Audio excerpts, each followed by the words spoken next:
23 বছর চলতেছে। মানিক বলেন, কি বলার আছে, কি বিষয়ে কথা বলতে চান, বিস্তারিত ছোটবেলা থেকে শুরু করেন। হ্যাঁ জি, গ্রামে ছোট থেকে বড় হই। হুম ওইখানে আমাদের ফ্যামিলি সবাই থাকেন, বাইরে কেউ থাকতেন না, আচ্ছা সবাই একসাথে থাকতাম। তো ফ্যামিলি সবার ছোট আমি, 3 ভাই 1 বোন, সবার ছোট আমি। জি। তাহলে ছোটবেলা থেকে মনে করেন বাবা কি করতো? হ্যাঁ, বাবা কৃষি কাজ করতেন। আচ্ছা ধরেন 2-4-5টা গরু বাছুর ছিল, ওকে। এগুলো আমি দেখশন করতাম, ঘাস টাস কাটতাম, সেবা যত্ন করতাম। কিন্তু এক সময় দেখা গেলো কি আমি কাজকে অবহেলা করতাম, ঠিক মতো করতাম না কোনো কিছু। মানে বাবার যে জিনিস করা দরকার, ক্ষেত কামার, এগুলো আমি অবহেলা করি। ওকে। তারপর তাহলে এক পর্যায়ে দেখা গেলো কোনো কিছু করি না, দুষ্টামি করি।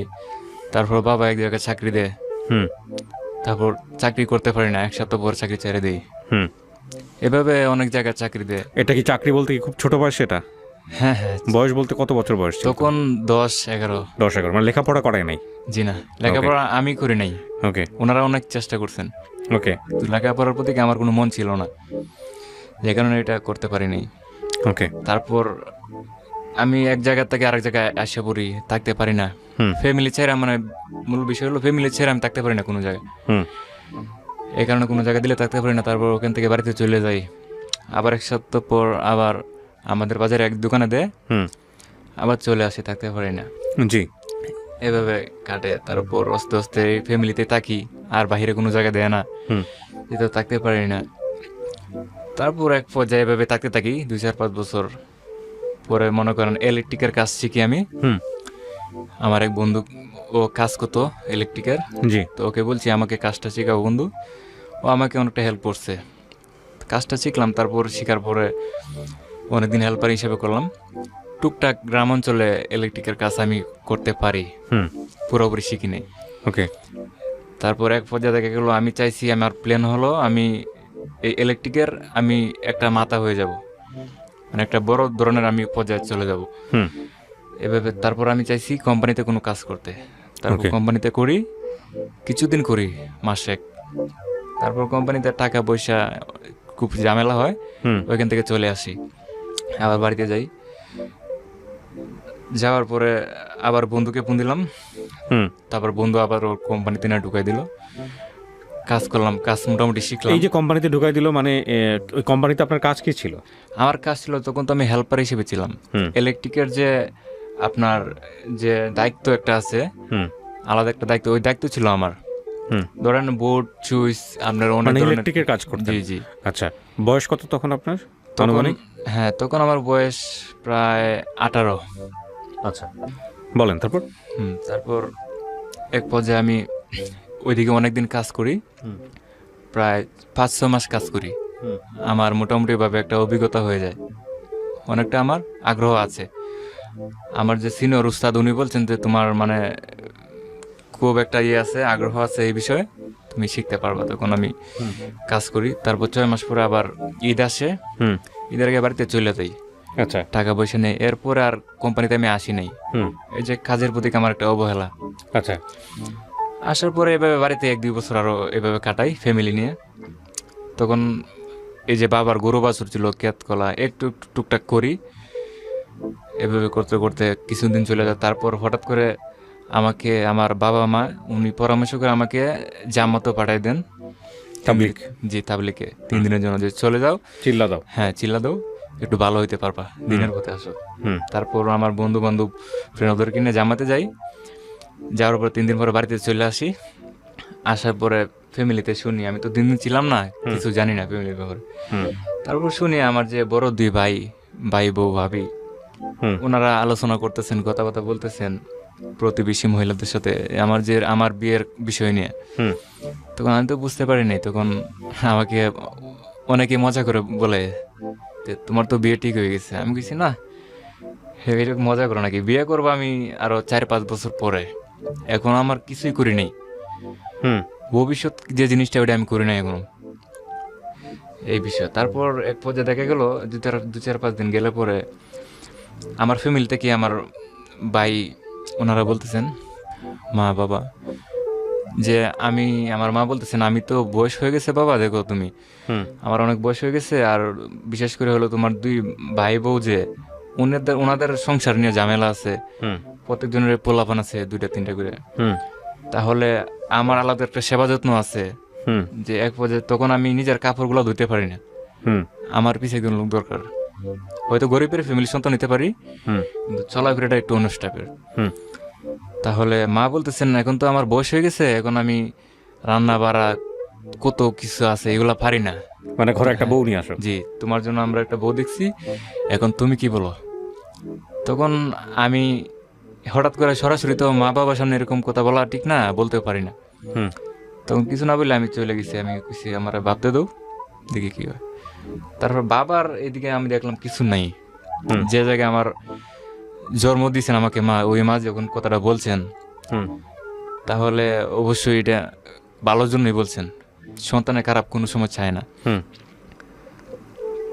তারপর আমি বলছি মা, আমার তো ভবিষ্যৎ যে জিনিসটা এটা কিছুই করি নাই এখনো, রাইট 2-4-5 বছর পরে লইলে তো ভালো হয়। তখন মা বলতেছেন, সবাই বলতেছেন যে এলাকার যুগের এখন সিস্টেম ভালো না, হুম এখন ছেলে মেয়ে কত ধরনের ঘটনা হইতেছে, খুব রিস্ক, তোমার বয়স হয়ে গেছে এখন, আর এখন বর্তমানে এই বয়সে ছেলেরাকে মা বাবা একমাত্র তাদের দায়িত্ব শেষ করে দিতে হবে। হুম তারপর এক পর্যায়ে এভাবে গল্প করতে করতে করতে করতে আমার বিয়ে শাদী ওনার হাতে দিয়ে দিছি, বুঝছি তোমরা যেটা ভালো মনে করো ওইটাই করো। মানে বাপ মাকে বলছেন এটা? জি হুম কত সালের গল্প এটা? হ্যাঁ, এটা 2019 সালের গল্প। 19? হ্যাঁ। জি, তারপর মা বাবার কাছে আমি ছেড়ে দিছি এই বিষয়টা। হুম তাহলে ওনারা পরামর্শ নিয়ে আমার পার্শ্ববর্তী এলাকা, আমরা হলাম 1 নম্বর ইউনিয়ন, ওইটাও 1 নম্বর ইউনিয়ন, কিন্তু ওয়ার্ড 2টা, আচ্ছা পার্শ্ববর্তী এলাকা। ওকে ওইদিকে একটা মেয়ে দেখছেন, সম্বন্ধ দেখছেন, দেখার পরে মেয়ে আমার বোনই হয় হুম এই হিসাবে, হুম মানে হিসাব মিলে, সম্পর্কের দিক থেকে? জি সম্পর্ক দিক দিয়ে হিসাব খুব একটা মিলে।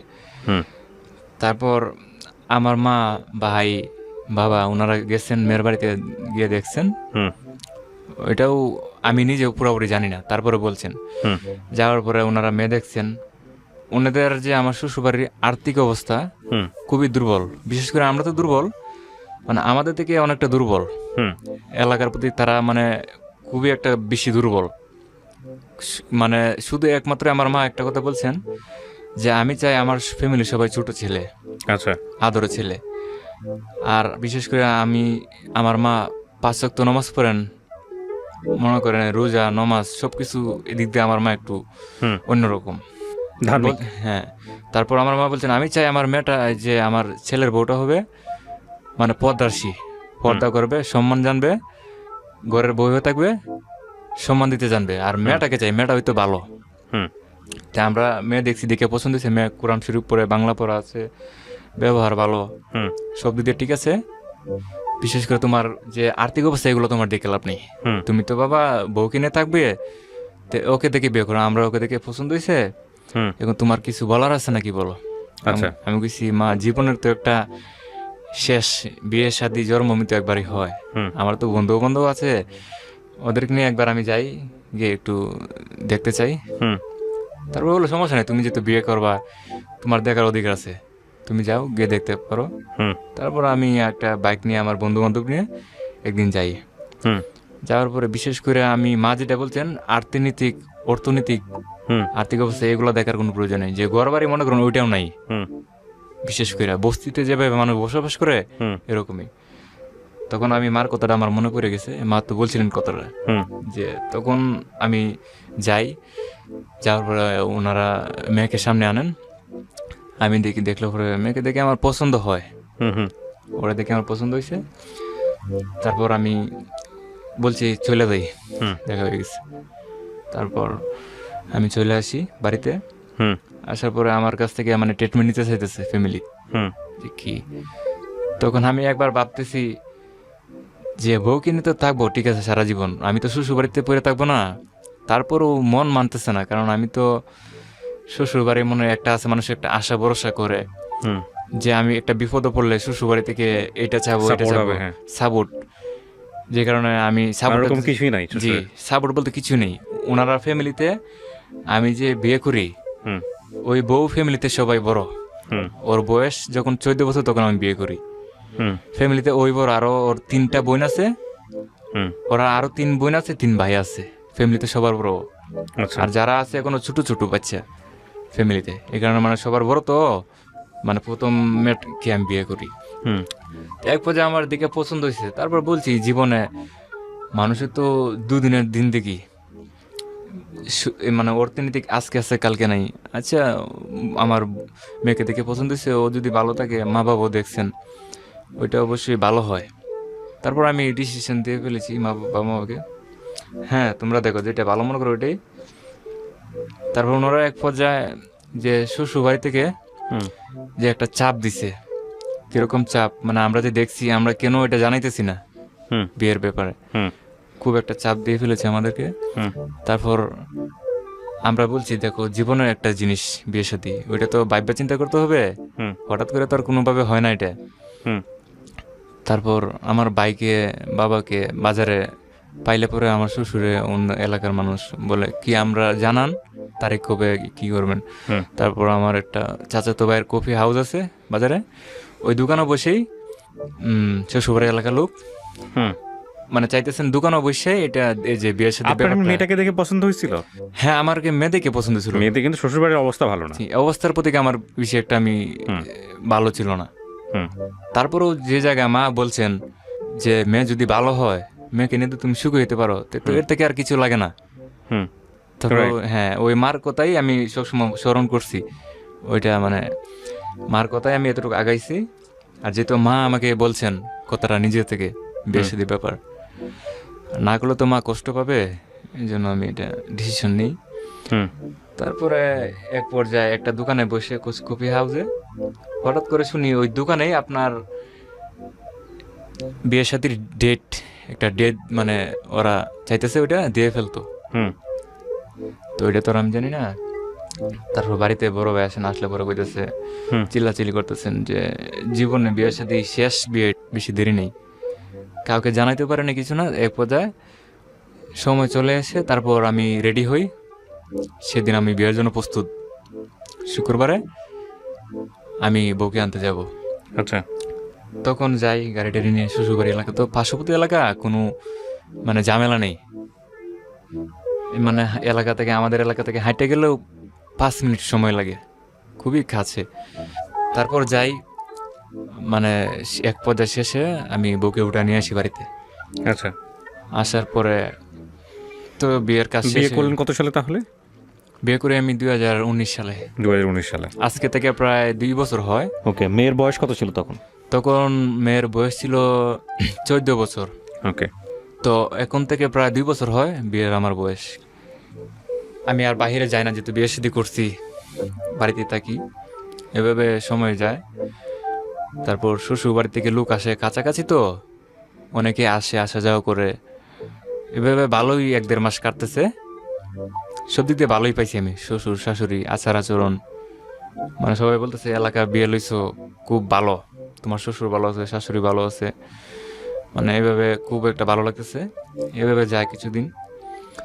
তারপর কিছুদিন পর আমার যে ওয়াইফ, আমি তো প্রায় 2 মাস হয়ে যায় বিয়ের বয়স, তারপর একটু মানে অর্থনৈতিক অবস্থা খুব দুর্বল হয়ে যায়, মানে চাইছি আমি বাইরে যাওয়ার লাগবো আবার কাজ কামের জন্য, কোম্পানি থেকে ফোন আসছে।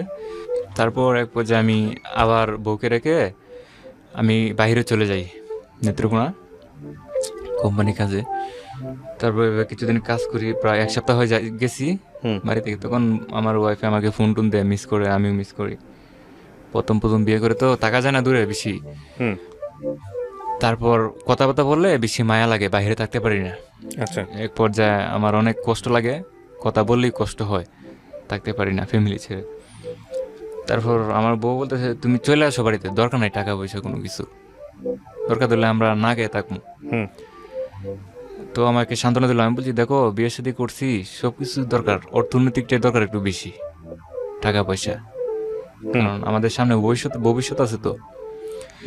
তারপর আমি 15 দিন কাজ করার পরে আমি বাড়িতে চলে আসি। আসার পরে এর ভিতরে এসে বাড়িতে গেছে, আসা যাওয়া করছে, ওইটা আমি জানি না। ও যে বাবার বাড়িতে গেছে অনেকবার গেছে এই 15-20 দিনের ভিতরে, কিন্তু সেটা আমাকে বলে নাই। আসার পরে খবর পাইছি 2 দিন 3 দিন পরে বাপের বাড়িতে যায়, আসা যাওয়া করে। তারপর আমি তো ভাবছি যা প্রথম প্রথম তো হয়তো একটু মনে পড়ে বেশি হুম ফ্যামিলির বিষয় নিয়ে, এই জন্য যায়, সমস্যা নেই। তখন যে মূল একটা বিষয় এখানে, এখানে তার মনের ভিতরে একটা খুব দুর্বলতা আছে, হুম সেটা আমি খুব পরে জানতে পারি। কিছু কিছু লোকে আমাকে বলে, কিন্তু ওটা আমি বিশ্বাস করি না। কি বলে, আপনি কার মাধ্যমে জানতে পারেন? এরকম ভাবে বললে হবে না, একদম এক্সাক্ট তথ্য লাগবে আমার। হ্যাঁ। হ্যাঁ, আমাদের যে প্রতিবেশী মানুষ হুম বা শ্বশুরবাড়ি এলাকার মানুষ, হুম কারণ পার্শ্ববর্তী এলাকায় বিয়ে নিছি তো, এই এলাকার অনেকের সাথে আমার পরিচিত আগের থেকেই। হুম যারা পরিচিত ওনারা আমাকে বলেন যে তোমার বউ তো, কি ব্যাপার, তুমি থাকো বাহিরে আর তোমার বউকে বাড়িতে ফেলে চলে যাও, হুম ও তো 2 দিন পরে পরে বাড়িতে যায়, এটা তো ভালো না, বাড়িতে যাওয়া আসা যাওয়া। আমি বলছি এটা তো আমার ব্যক্তিগত বিষয় ভাই, ওটা আমার ফ্যামিলির বিষয়, আমার ওয়াইফ বাড়িতে যাবে আসবে, সমস্যা কি? তারপর ওরা ওরা আর কিছু বলে না। তারপর আবার কিছুদিন যায়, আমি কোনো জায়গায় চলে গেলে ও বাড়িতে যায়, তারপর আবার এই যে আমাকে ওই লোকগুলা বলে যে এগুলো কিন্তু ভালো না, বেশি বেশি বউকে মানে ছেড়ে দেওয়া, আচ্ছা শাসন কর্তব্য। তারপর মানুষের কথা আমি কান দিই না, এটা আমার পার্সোনাল বিষয়। তারপর এক পর্যায়ে আমাকে একজনে আমার কানে কথাটা নিউজ দেয় যে আমার ওয়াইফ নাকি ওদের এলাকার একটা ছেলের সাথে সম্পর্কটা অনেক দিন ধরে। আমাদের যে বিয়ের প্রায় 1-2 বছর আগে থেকে এই সম্পর্ক। হুম যে ছেলের সাথে সম্পর্ক, ওই ছেলে মানে আমার ওয়াইফকে বিয়ে করতে চাইছিল, প্রস্তাব দিছিল, কিন্তু আমার শ্বশুর মানে ওইটাতে মানে রাজি হয় নাই, আচ্ছা কারণ ছেলে ভালো না, ছেলে নেশাখোর, তার স্বভাব চরিত্র বিষয়টা ভালো না। হুম এই জন্য মানে ছেলেটা খুব ডিস্টার্ব করতো ওকে আচ্ছা বিয়ে করার জন্য। এটাও একটা টর্চারিং করার উপরে। ধরুন স্কুলে গেলে পরে গেটের সামনে দাঁড়ায় থাকতো, ডিস্টার্ব করতো, এক সময় দেখা গেল হাতে ধরে ফেলে, মানে খুব মানে একটু টর্চারিং করে। তারপর ওই বিষয়টা কি আমার ওয়াইফ বিয়ের পরে আমাকে বলে, যে বিষয়টা এখন বলতেছি, হুম যে ওই ছেলে খুব ডিস্টার্ব করতো, মানে চাইছিল ওকে বিয়ে করতো, যে কারণে ওকে মানে বিয়ে করার জন্য তাকে অনেক কিছু মানে জাদুটনা করছে সে, হুম যেন তাকে কেউ বিয়ে না করতে পারে, বিয়ে করলেও যাতে কারো সংসার এটা বেশি দিন টিকবে না, আচ্ছা এরকমভাবে সে একটা সাজায় রাখছে। তারপরে এক পর্যায়ে যখন ওই ছেলের কাছে বিয়ে দিতে রাজি হয় নাই, হুম আমার কাছে বিয়ে দিছে, তখন ওই ছেলে তো, এগুলো আপনি জানছেন কার কাছ থেকে? হ্যাঁ আমার শোনা যে, কথা? হ্যাঁ আমার যে শ্বশুরবাড়ি এলাকার লোক, হুম কিছু লোকের সাথে আমার বন্ধু বান্ধব ছিল পরিচিত, যারা সত্য কথা বলেন, হুম ওনাদের কাছ থেকে আমি শুনছি। তখন আমি বিশ্বাসের উপরে হুম আমি প্রমাণও পাইছি। প্রমাণ কি পাইলেন আপনি? প্রমাণ যখন আমাকে একজন একটা কথা বলেন এই বিষয়ে, তখন তো একটা ভিতরে দুর্বলতা আসে। হুম মানে এক ধরনের কোশ্চেন তৈরি হয়। হ্যাঁ, আমার ওয়াইফ এটা কি সত্যি না মিথ্যা, মানুষে বলে এরকম হয়। হুম বাপের বাড়িতে গেলে পরে বলে এই ছেলেদের সাথে আড্ডা মারে, মজা লয়, হুম মানে যা মন চায় তা করে, নিজের স্বাধীনতা, মানে আমার কোনো পারমিশন নেই না, হুম এরকমটা শুনি। শোনার পরে তো আমার খারাপ লাগে মানুষের কাছ থেকে শুনে। তারপর আমি ভাবছি এক পর্যায়ে তো আমার একটা বিষয়টা দেখার দরকার, ফলো করার দরকার। এক পর্যায়ে আমি ওকে বাপের বাড়িতে পাঠাই, যাওয়ার পরে আমি সবার চোখের আড়ালে আমি ফলো করি সে বাড়িতে গেছে। আমি 3 দিনের জন্য বাড়িতে পাঠাইছি, কি করে, কোথায় থাকে, কতটুকু সময় কোথায় কাটায়, আচ্ছা এটা আমি ব্যক্তিগতভাবে ওটা আমি ফলো করি। আমি একটা অন্যরকম ছদ্মবেশে, যেন কেউ না বুঝতে পারে আচ্ছা শ্বশুর বাড়িতে গেছি। আচ্ছা তারপর এক পর্যায়ে আমি অল্প অল্প করে আমি গল্প জানতে পারি যে না, বিষয়টা কিছুটা ম্যাচিং আছে যারা বলছিল। হুম কারণ তার খুব একটা খারাপ নজর ছিল। কিরকম, সে আমি যে তাকে বিয়ে করছি, হুম আমাদের জীবনে বিয়ে শাদী হয়ে গেছে, বিয়ে এমন একটা জিনিস, সংসার এমন একটা জিনিস, ওইটা সে তখনও বুঝতে পারে নাই। যে আমি বয়স কত ছিল ওর? তখন ওর বয়স ছিল 14 বছর। ওহো, বয়সটা আচ্ছা। কম ছিল একটু। হুম অনেক কিছু সে মানে মানে সংসারের বিষয়, স্বামীর যে কি সেবা, একটা মর্যাদা, ওইটার প্রতি তার একটা আকর্ষণ নাই। আচ্ছা মানে বিয়ে হয়েছে কিনা তার এটা নিজে মনে হয় মনে নেই, আচ্ছা তার আচ্ছা চলাফেরা দেখে বোঝা যায়। আচ্ছা তারপর আমি এভাবে ফলো করতে থাকি, রাত্রে দিনে যাই আশেপাশে। তারপর এক পর্যায়ে এভাবে আমি দেখতেছি কিছুটা আমার মানে সন্দেহজনক মনে হইতেছে। তারপর ভাবছি, আমি যেটা ভাবছি, আচ্ছা কিছুদিন যাক, দেখি মানুষের ভুল ভুল করে অনেকে করে অনেক কিছু, বয়স কম থাকলে হুম না বোঝার কারণে ঠিক হয়ে যাবে। কারণ সে তো আমার স্ত্রী, এখন তাকে আমি এখন কিছু বলবো না, কারণ সে কষ্ট পাবে বিষয়টা বললে। হুম এটা আমার কাছে থাক, এভাবে আমারটা আমার বুকে চেপে রাখি। আচ্ছা তারপর এভাবে কিছুদিন যায়, তারপর এক পর্যায়ে দেখা গেল সংসারের প্রায় 6 মাস 7 মাস হয়ে যায়। এর ভিতরে আমি বাইরে কোনো জায়গায় যেতে পারি না। 1 নম্বর কারণ, সে বাড়িতে থাকতে চায় বেশিক্ষণ, হুম ওদের বাড়িতে। আমার যে বাড়িটা ওইটা না একটু খুব সুন্দর বাড়ি, মানে নিরিবিলি, বিশাল বড় বাড়ি। এদিকে মানে যে কোনো আড্ডা, মানে আমোদ ফুর্তি কোনো কিছুর অভাব নেই, সব কিছু আছে। তারপরেও মানে ওর মনে কোনো শান্তি নেই আমাদের বাড়িতে। হুম এক পর্যায়ে ওর বাড়িতে মানে থাকতে চায় বেশি। সেটা কারণ কি আমি বুঝতে পারলাম না। আমি আচ্ছা। বলছি না, বাড়িতে তো এত বেশি বেশি যাওয়া যাবে না, এখন তোমার বিয়ে হয়ে গেছে, আমার পারমিশন নিয়ে তোমার সব কিছু করতে হবে। আচ্ছা আমার যখন মন চায় আমি তোমাকে নিয়ে যাব, তোমার যখন মন চায় আমাকে বলবা, আমি তোমাকে নিয়ে আসবো, একদিন থেকে আবার চলে আসবো। তখন সে ওটা মানবে না। এটা আমার ব্যাপার, আমি আমার বাপের বাড়ির কাছে, আমি যাব আসবো, তুমি বলবা না বলবা কি, তোমার কি বলতে হবে? হুম আমি হাঁটতে গেলে 5 মিনিট লাগবো, তোমাকে আমার বলার কোনো দরকার নেই, প্রয়োজন নেই। হুম তখন থেকে আমার মনে খুব ভীষণ একটা দুর্বলতা শুরু হয়ে যায়।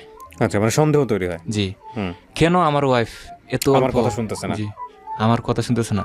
তারপর খুব সময়টা খুব কম, আমি বিয়ে সাথে নিছি, এখনো আমরা পুরনো হয় নাই, এখনই আমার উপরে এরকম টর্চারিং। এটা তো এক ধরনের একটা মানসিক মানে দুর্বলতা ঢুকে যায় ভিতরে, হুম টেনশন। তখন আমি কাজেও যেতে পারি না, খাওয়া দাওয়া করতে পারি না, ঘুমও মানে আমার ঠিকমতো হয় না। হুম আমি শুধু টেনশনে পড়ে গেছি যে আমি তো ওই কথা ভাবতেছি, বাবা মা তো বলছিল মেয়েটা হইলে চলবে ভালো, আর কিছু লাগবে না। যে জায়গায় আমি কোনো অর্থনীতি দেখি নাই, আমি তখন ইচ্ছে করলে আমি ভালো ফ্যামিলিতে বিয়ে করতে পারতাম, হুম বিশাল ভালো ফ্যামিলিতে আমাকে গাড়ি বাড়ি দিয়ে বিয়ে দিবে। হুম। সেটা আমি কেন করি নাই? শুধু বাবা মা বলছে মেয়ে ভালো, ওইটা গরিব হইলেও মন ভালো আছে, সেই কথা রাখতে গিয়ে আমি অন্যদিক দিয়ে তাকাই নেই। আজকে কেন আমার জীবনে হঠাৎ করে এলোমেলো শুরু হয়ে গেল? সেই বউ আমার কথা মানবে না, হুম এটা কেন হবে? তখন এক পর্যায়ে আমি এভাবে কিছুদিন বাড়িতে থাকি, আমি কোনো কিছুতেই আমি মানে সফল হইতে পারতেছি না। মানে মনোযোগ দিতে পারছি। হ্যাঁ, মানে কোনটা করব, কাজ করব না শুধু ঘুমাবো, মানে আমি বাসা থেকে এক পর্যায়ে আমি বাড়িতে পারি না টেনশনে, হুম কোনো জায়গায় একটা বসবো এরকমও নাই। এভাবে টেনশন কিছুদিন যায়, তারপর ও আমাকে আবার বলতেছে আমি বাড়িতে যাব। আমি বলছি বাড়ি থেকে তো কিছু, হুম তখন বলছি আচ্ছা ঠিক আছে যাও। বাড়িতে যায়, কিন্তু আমার বাড়িতে আসতে চায় না, হুম অনেক দিন হয়ে যায়। হুম তখন আমি শ্বশুর বাড়িতে যাই, আমি নিজে যাই, বিরক্ত হয়ে এক পর্যায়ে জি সে কেন আমার সাথে যোগাযোগ রাখবে না, এতদিন থাকবে তার বাড়িতে জি অসময়ে। হুম তখন আমি ওদিকে যাই, যাওয়ার পরে বলছি চলো বাড়িতে চলে যাবো। ও বলতেছে না, আমি তো বাড়িতে যাবো না, আমি কিছুদিন থাকবো এদিকে। আমি বলছি এটা কার ডিসিশন? হুম বলে আমার কোনো ডিসিশন লাগে না। তখন আমি বলছি তুমি কি আমার সাথে এখন যাবা আমার বাড়িতে, সেটা আমাকে বলো, হ্যাঁ বা না। হুম বলে না, আমি আর কিছুদিন থাকবো এদিকে। আমি বলছি তোমার কি এদিকে কোনো কাজ আছে? না। তারপর আমি এদিকে থাকবো। তারপর আমি বলতেছি আমি কি তোমাকে এদিকে চাকরি দিছি? হুম বলে না। তা কেন তুমি আমার অনুমতি ছাড়া তুমি থাকবা এদিকে, আমার মুখে মুখে বলতেছো? এটা আমার ব্যাপার, ব্যক্তিগত বিষয়। হুম তারপর এক পর্যায়ে আমি বলছি তুমি যদি আমার সাথে না যাও তাহলে আমি নিজে চলে যাব, আচ্ছা তুমি থাকো তোমার মতো, কোনো সমস্যা নেই। আচ্ছা আমারও কাজের একটা চাপ আছে, যেহেতু যাবে না, তখন আমি একা একাই একটু পানি পর্যন্ত খাই নেই। সেও বলে নাই যে বসো একটু পানি খাও, হুম একটু রেস্ট নাও। তারপর আমিও রাগে, যেহেতু আমার সাথে যাবে না, হুম আমি একা বাড়িতে চলে যাই। যাওয়ার পরে সবাই ভাবছে বউকে নিয়ে যাব, অবাক যে তুমি কালি হাতে কেন? আমি বলছি এমনি বউ, মানে এলাকার মানুষ, আমি বলতেছি এমনি বউ বাড়িতে আসে কি করবে? হুম আমি তো সবাইকে এটা জানতে দেওয়া যাবে না, হুম আমারটা আমার কষ্ট আমার বুকে রাখছি। বাবা Okay. আমার কাছে বলি নাই ওকে এরকম আচরণ যে আমার সাথে করছে। ওকে বাবা মা বলছে কি তোর বউ আসে নাই? আমি বলছি না মা, ও তো কিছুদিন থাকতে চায়, ও একটু অসুস্থ, হুম থাক কিছুদিন।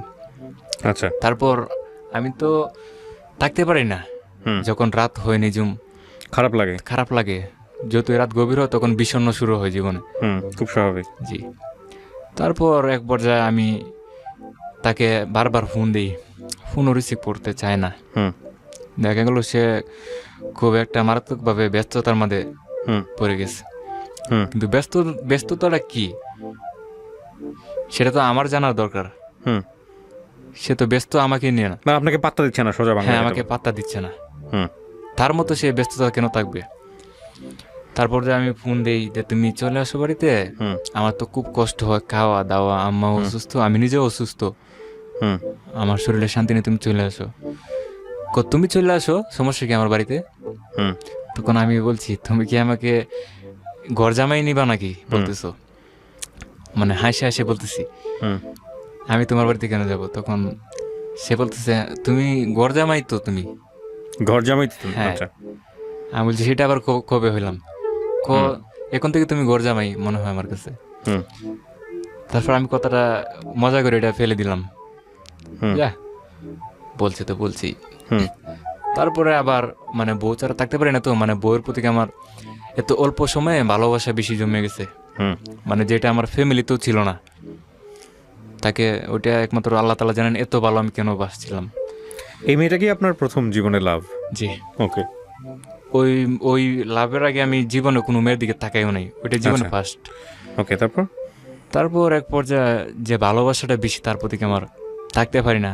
হুম দিনেও যেরকম কষ্ট, রাত্রে আরো বেশি কষ্ট। হুম ধরেন মানে বউয়ের হাতের ভাত খাইয়া বা একসাথে থেকে গল্প করে মানে অভ্যাস হয়ে গেছে, তখন এটা ছাড়া থাকা যায় না। আচ্ছা চেষ্টা করলো, তখন আমি ভাবছি যা ওদের বাড়িতে আমি চলে যাই। আচ্ছা। তখন এক পর্যায়ে আমি মা বাবাকে বলে চলে গেছি ওদের বাড়িতে। কাজ কাম তো সবই বাতিল, তার জন্য হুম সব ক্যান্সেল। কাজ কেমন করবো? কাজ করার তো মন মানসিকতা আমার নেই। হুম তখন ওর বাড়িতে যাই, গেলে পরে ভালো মন্দ জিগাইলে পরে আমি ভালো মন্দ জিজ্ঞেস করতেছি, ও আমাকে জিজ্ঞেস করে নাই তুমি কিভাবে ছিলা, এই যে আমি এতদিন ছিলাম না, তুমি কে তোমাকে রান্না করে খাওয়াইছে, হুম কিভাবে তোমার সময় গেছে, তুমি কি সুস্থ আছো, তার খবর আমার নিতে হচ্ছে। মানে ও আপনার কিছু জিজ্ঞেস করে না, আপনি না উল্টা না, জিজ্ঞেস করেন? আমি কিভাবে ছিলাম, আমি কি খাইছি নাকি, তার প্রয়োজন নেই কোনো। কিন্তু আমি অবশ্যই তার প্রয়োজন নিতেছি, তুমি যে ছিলা এদিকে, তোমার তো কোনো সমস্যা হয় নাই, ঠিকমতো খাওয়া দাওয়া করছো তো, কোনো অভাব তো হয় নাই? বলে না আমি ভালো আছি। তারপর বলছি যে চলো, অনেকদিন তো হয়ে গেছে, এখন বাড়িতে চলো, হুম আমার তো ডিউটি করতে হবে, কাজে যেতে হবে, অনেকদিন হয়ে গেলো কাজে যাই না। হুম আর এখন কাজে না গেলে আমার চাকরিটাও ক্যান্সেল হয়ে যাবে, যেহেতু কাজটা আমি খুব কষ্ট করে শিখছি। ইলেকট্রিকের কাজ তো খুব সহজে শেখা যায় না। হুম ওকে বুঝাইতেছি কিন্তু ও বুঝতেছে না। তুমি কাজ করো, যায়, সমস্যা কি, আমি তো আছি এইদিকে, যখন তুমি বাড়িতে আসবে আমাদের বাড়িতে চলে আসবে। তারপর এক এক পর্যায়ে একটা তর্কাতর্কি হয়ে যায়। আমার শ্বশুর শাশুড়ি মানে তখন এটা শুনে ফেলে, কি হয়েছে জিজ্ঞেস করে। তখন ও বলতেছে, আরে দেখো না তোমার জামাই কি বেয়াদব, মানে শ্বশুর বাড়িতে এসে চিল্লাচিল্লি করতেছে, আচ্ছা আচ্ছা। বেয়াদবের মতো কথাবার্তা বলতেছে। তখন যে ও একটু বড় গলা কথাবার্তা বলতেছেন, পাশের যে রুম ছিল, হুম ফ্যামিলিতে ছিল, ওরা শুনতেছে। এক পর্যায়ে মানে আমাকে ওনারা এর ভিতর থেকে একটা সন্দেহ তৈরি হয়ে যায়। হুম মানে ওরা কি ব্যাপার, এত তাড়াতাড়ি কিছুদিন হলো বিয়ে হয়েছে, জামাই মানুষ, এখনই কেন এরকম করছো? চিল্লা চিল্লি হচ্ছে এইদিকে। হুম তারপর আমি তো কিছু অন্যায় করি নাই, মানে আমাকে ফাঁসাই দিছে, আমি বেয়াদব, আমি তার খোঁজখবর নেই না। সে বলতেছে আমি তার খোঁজখবর নেই না, সে যে তার বাড়িতে আসছে, এক পর্যায়ে এরকম কথা বলতেছেন। তারপর আমি কিছু বলি না, আমার কারণ বলার মতো কোনো ভাষা নেই। ভাষা আমি মানে যে ভাষাটা ছিল তখন এটা হারাই ফেলাই ভাষা। হুম মানে শুধু কান দিয়ে শুনি, চোখ দিয়ে দেখি, আর শুধু উপরওয়ালার কাছে আমি মানে প্রার্থনা করি যে তুমি আমাকে সুন্দর একটা জীবন দাও, আমার বউর মাথা তুমি ঠান্ডা করে দাও, যেন সমস্যা কোনো না হয়। হুম অনেক আশা করে তাকে বিয়ে করছি। তারপর এক পর্যায়ে এভাবে কিছুদিন যায়, তখন দেখা গেল জানেন মানে ওর কাছে আমি দুর্বল, কিন্তু কেন সেটা আমি নিজে জানি না। অথচ আমি কোনো দিক দিয়ে দুর্বল না, মানে তার আচরণে আমি যদি দুর্বল না হই তার কাছে, তাহলে সে আমার ফ্যামিলিতে থাকবে না, এই পরিস্থিতি শুরু হয়। হুম হুম তখন মানে একটা আছে না যে ফ্যামিলিতে অনেকেরই মানে স্ত্রীর কথা চলতে হয়, হুম ওঠার কথা বলে উঠতে হয়, বসার কথা বললে বসতে হয়, সেটা শুরু হয়ে যায়। তখন আমি অনেক সময় সেটা ভাবি একা একা, হুম এটা কি শুরু হয়ে গেল। এক পর্যায়ে আমি তখন তো আর কারো কাছে কিন্তু বলতে পারি না, কারণ এটা তো বলার মতো বিষয় না এটা। হুম আমারটা আমি আমার বুকে চেপে রাখি, কারো কাছে বলতে পারি না, আর কেউ বুঝতেও চায় না এটা, হুম বুঝতে পারেও না, কারণ সে এরকম সময় করে যেন কেউ না দেখে, কেউ না বুঝে, হুম শুধু আমাকে আঘাত দিয়ে। তারপর এক পর্যায়ে আমি বলছি অনেকদিন হয়ে গেছে, ফ্যামিলি তো অভাব শুরু হয়, কারণ অর্থনীতি তো দুর্বল আমাদের। হুম এক সময় ছিল সেটা নষ্ট হয়ে যায়, তখন আবার বাহিরে যাই, হুম। ওকে বুঝাই যে তুমি ভালো থাকো, আমি এক সপ্তাহ পর পর আসবো তোমার সাথে দেখা বাইরে করবো। যাই মানে কাজ করতে? হ্যাঁ, কি কাজ করতেন বাইরে গিয়ে? ইলেকট্রিকের কাজ করতাম। ইলেকট্রিকের কাজ করতেন। এক পর্যায়ে আমি ওকে বুঝাইছি যে তুমি থাকো, আমি বাইরে যাই, টাকা পয়সা তো আমাদেরই দরকার, সামনে যে অনেক দিন আছে, সময় আছে, হুম আমাদের ভবিষ্যৎ আছে, পোলাপান হবে, ফ্যামিলি বড় হবে, টাকা দরকার। হুম এইদিকে তো থাকলে আমাদের চলবে না।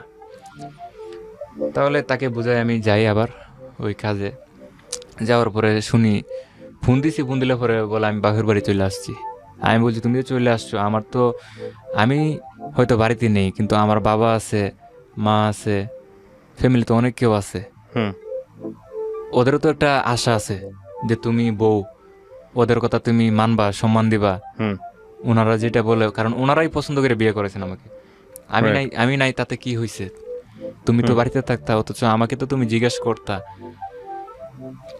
তখন সে একটু মানে অন্যরকম ভাবে কথা বলে আমাকে। হুম এভাবে আমি কিছু বলি না, আমি মানে একটা ডিসিশন নিছি, ও কি করতে চায়, কিভাবে মানে কি করতে চায়, ওইটাই আমি দেখি, সময় দিই। এভাবে আমি কাজ করতে থাকি, কিছুদিন তার সাথে আমি যোগাযোগ রাখি না, মানে কষ্ট পাইছি তার মাধ্যমে, আমি কিছুদিন যোগাযোগ রাখি না, ফোন বন্ধ করে ফেলি, ও আমাকে ফোন দেয় না। তারপর আমি আবার থাকতে পারি না, কথা না বললে অভিমান রাখতে পারি না, তারপর যোগাযোগ করি। তারপর ও বলতেছে তুমি বাড়িতে আসবা না? আমি বলছি কোনো কাজ আছে? না, তোমার কি টাকা পয়সা বেশি প্রয়োজন, তাহলে তুমি তোমার চেষ্টা করো, আমি আমার চেষ্টা করি। হুম তারপরে এক পর্যায়ে আমার কথাটা কষ্ট লাগে, তারপর আমি কাজ একদম ছেড়ে দিয়ে আসি পড়ি। টাকা পয়সা আমি মানে পাইতাম কোম্পানিতে, ওইগুলো আমি আনিনি। কথাটা শুনে আমার কীরকম একটা সন্দেহ লাগছে, ওই দিন আমি রাত্রে ট্রেনে চলে আসি বাড়িতে। হুম আসার পরে বলছি আর চাকরি করুম না, তোমার কাছে সে সময় থাকবো। তারপর ওইভাবে দেখা গেল থাকতে থাকতে ফ্যামিলিতে বেশি দিন যায় না, আবার অভাব শুরু হয়ে যায়। যখন আমার বাবা তো কাজ কাম কিছু করতে পারে না, আমার উপরে সব কিছু ফ্যামিলির, হুম তখন ওইটা নিয়ে ঝামেলা, যে ফ্যামিলিতে মনে করেন সব কিছু ঠিকঠাক হয় না। তখন আমার বাবা আমাকে 2টা গরু কিনে দেয়, কিছু ক্ষেত মানে জমা এগুলো রাখি আমাকে দেয়, যে এই ক্ষেতগুলো তুমি করো, দান করো, কর্ম করো, এখান থেকে তুমি ফলাফল ভালো হইতে পারবা। তুমি এলাকাতে থাকলা, বউ মা বাবা সবার সাথে থাকলো, বাইরে কাজ করার দরকার নেই। আচ্ছা তো ওইটা, ওই বিষয়ে আমার একটু অভিজ্ঞতা কম, যেটা আমার বাবা পারতেন, কৃষিকাজ, গরু বাছুর, এই বিষয়ে আমার খুব অভিজ্ঞতা নাই, আমি পারি না এটা, হুম এই কারণে সমস্যা। তারপর কিছুদিন করি, তারপর আবার পারি না।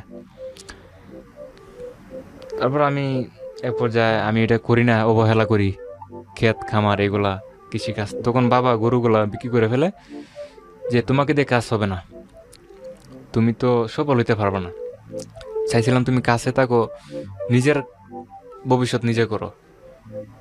এখন আমার তো কিছু করো না, আমি তো এটা পারি না, অভিজ্ঞতা নেই আমার। হুম তখন এক পর্যায়ে আমি আবার নরসিংদী, ওইদিকে আমার এক বন্ধু থাকে, কোম্পানিতে কাজ করে বিশাল বড়, হুম ওর সাথে যোগাযোগ করি, ও বলে চলে আসতো এইদিকে।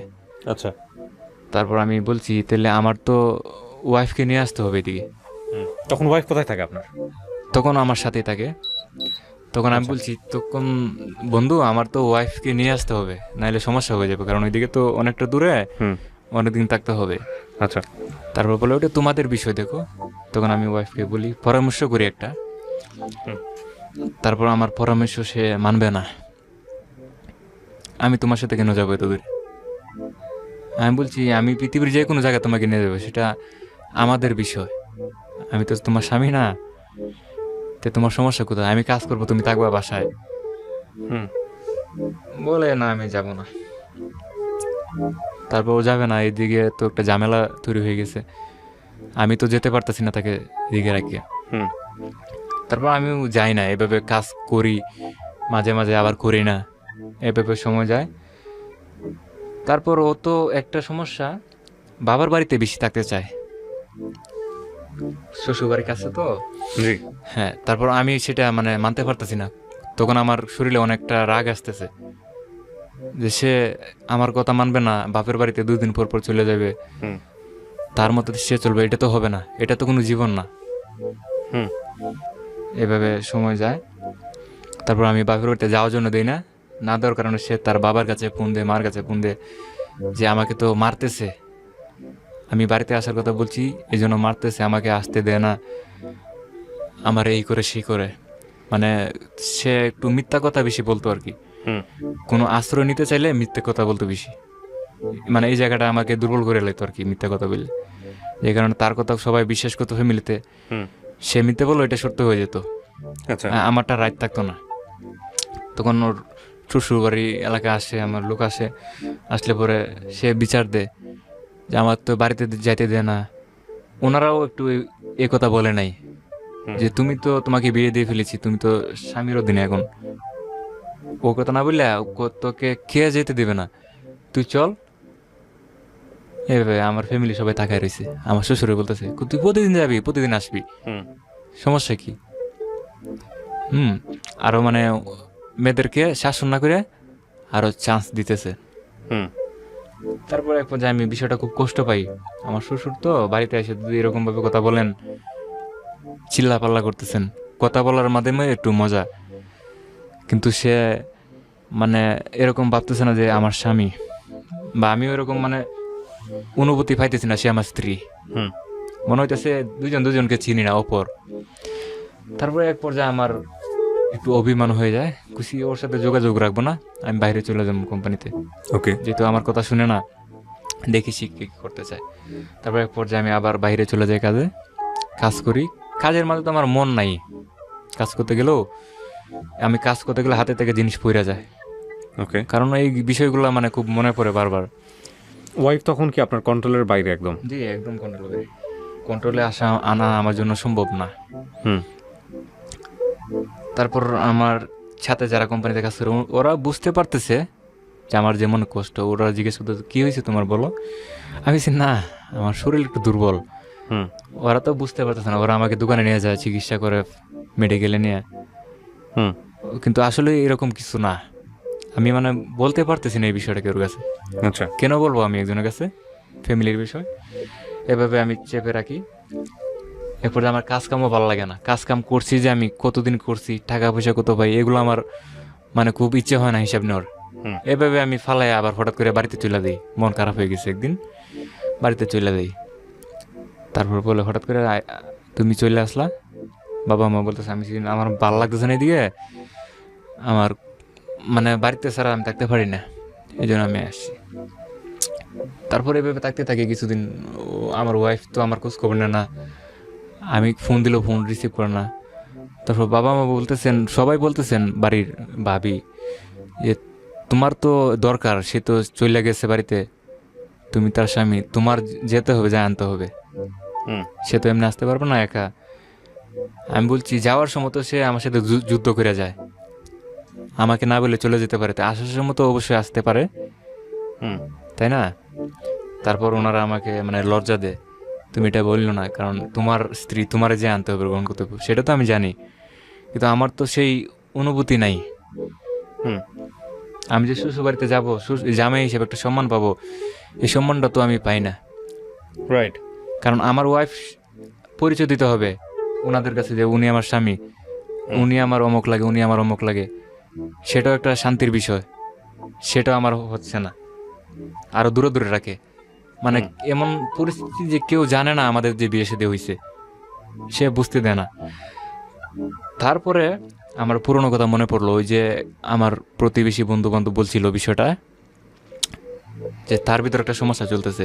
হুম তখন আমি খোঁজ খবর নেই সে কি করতেছে।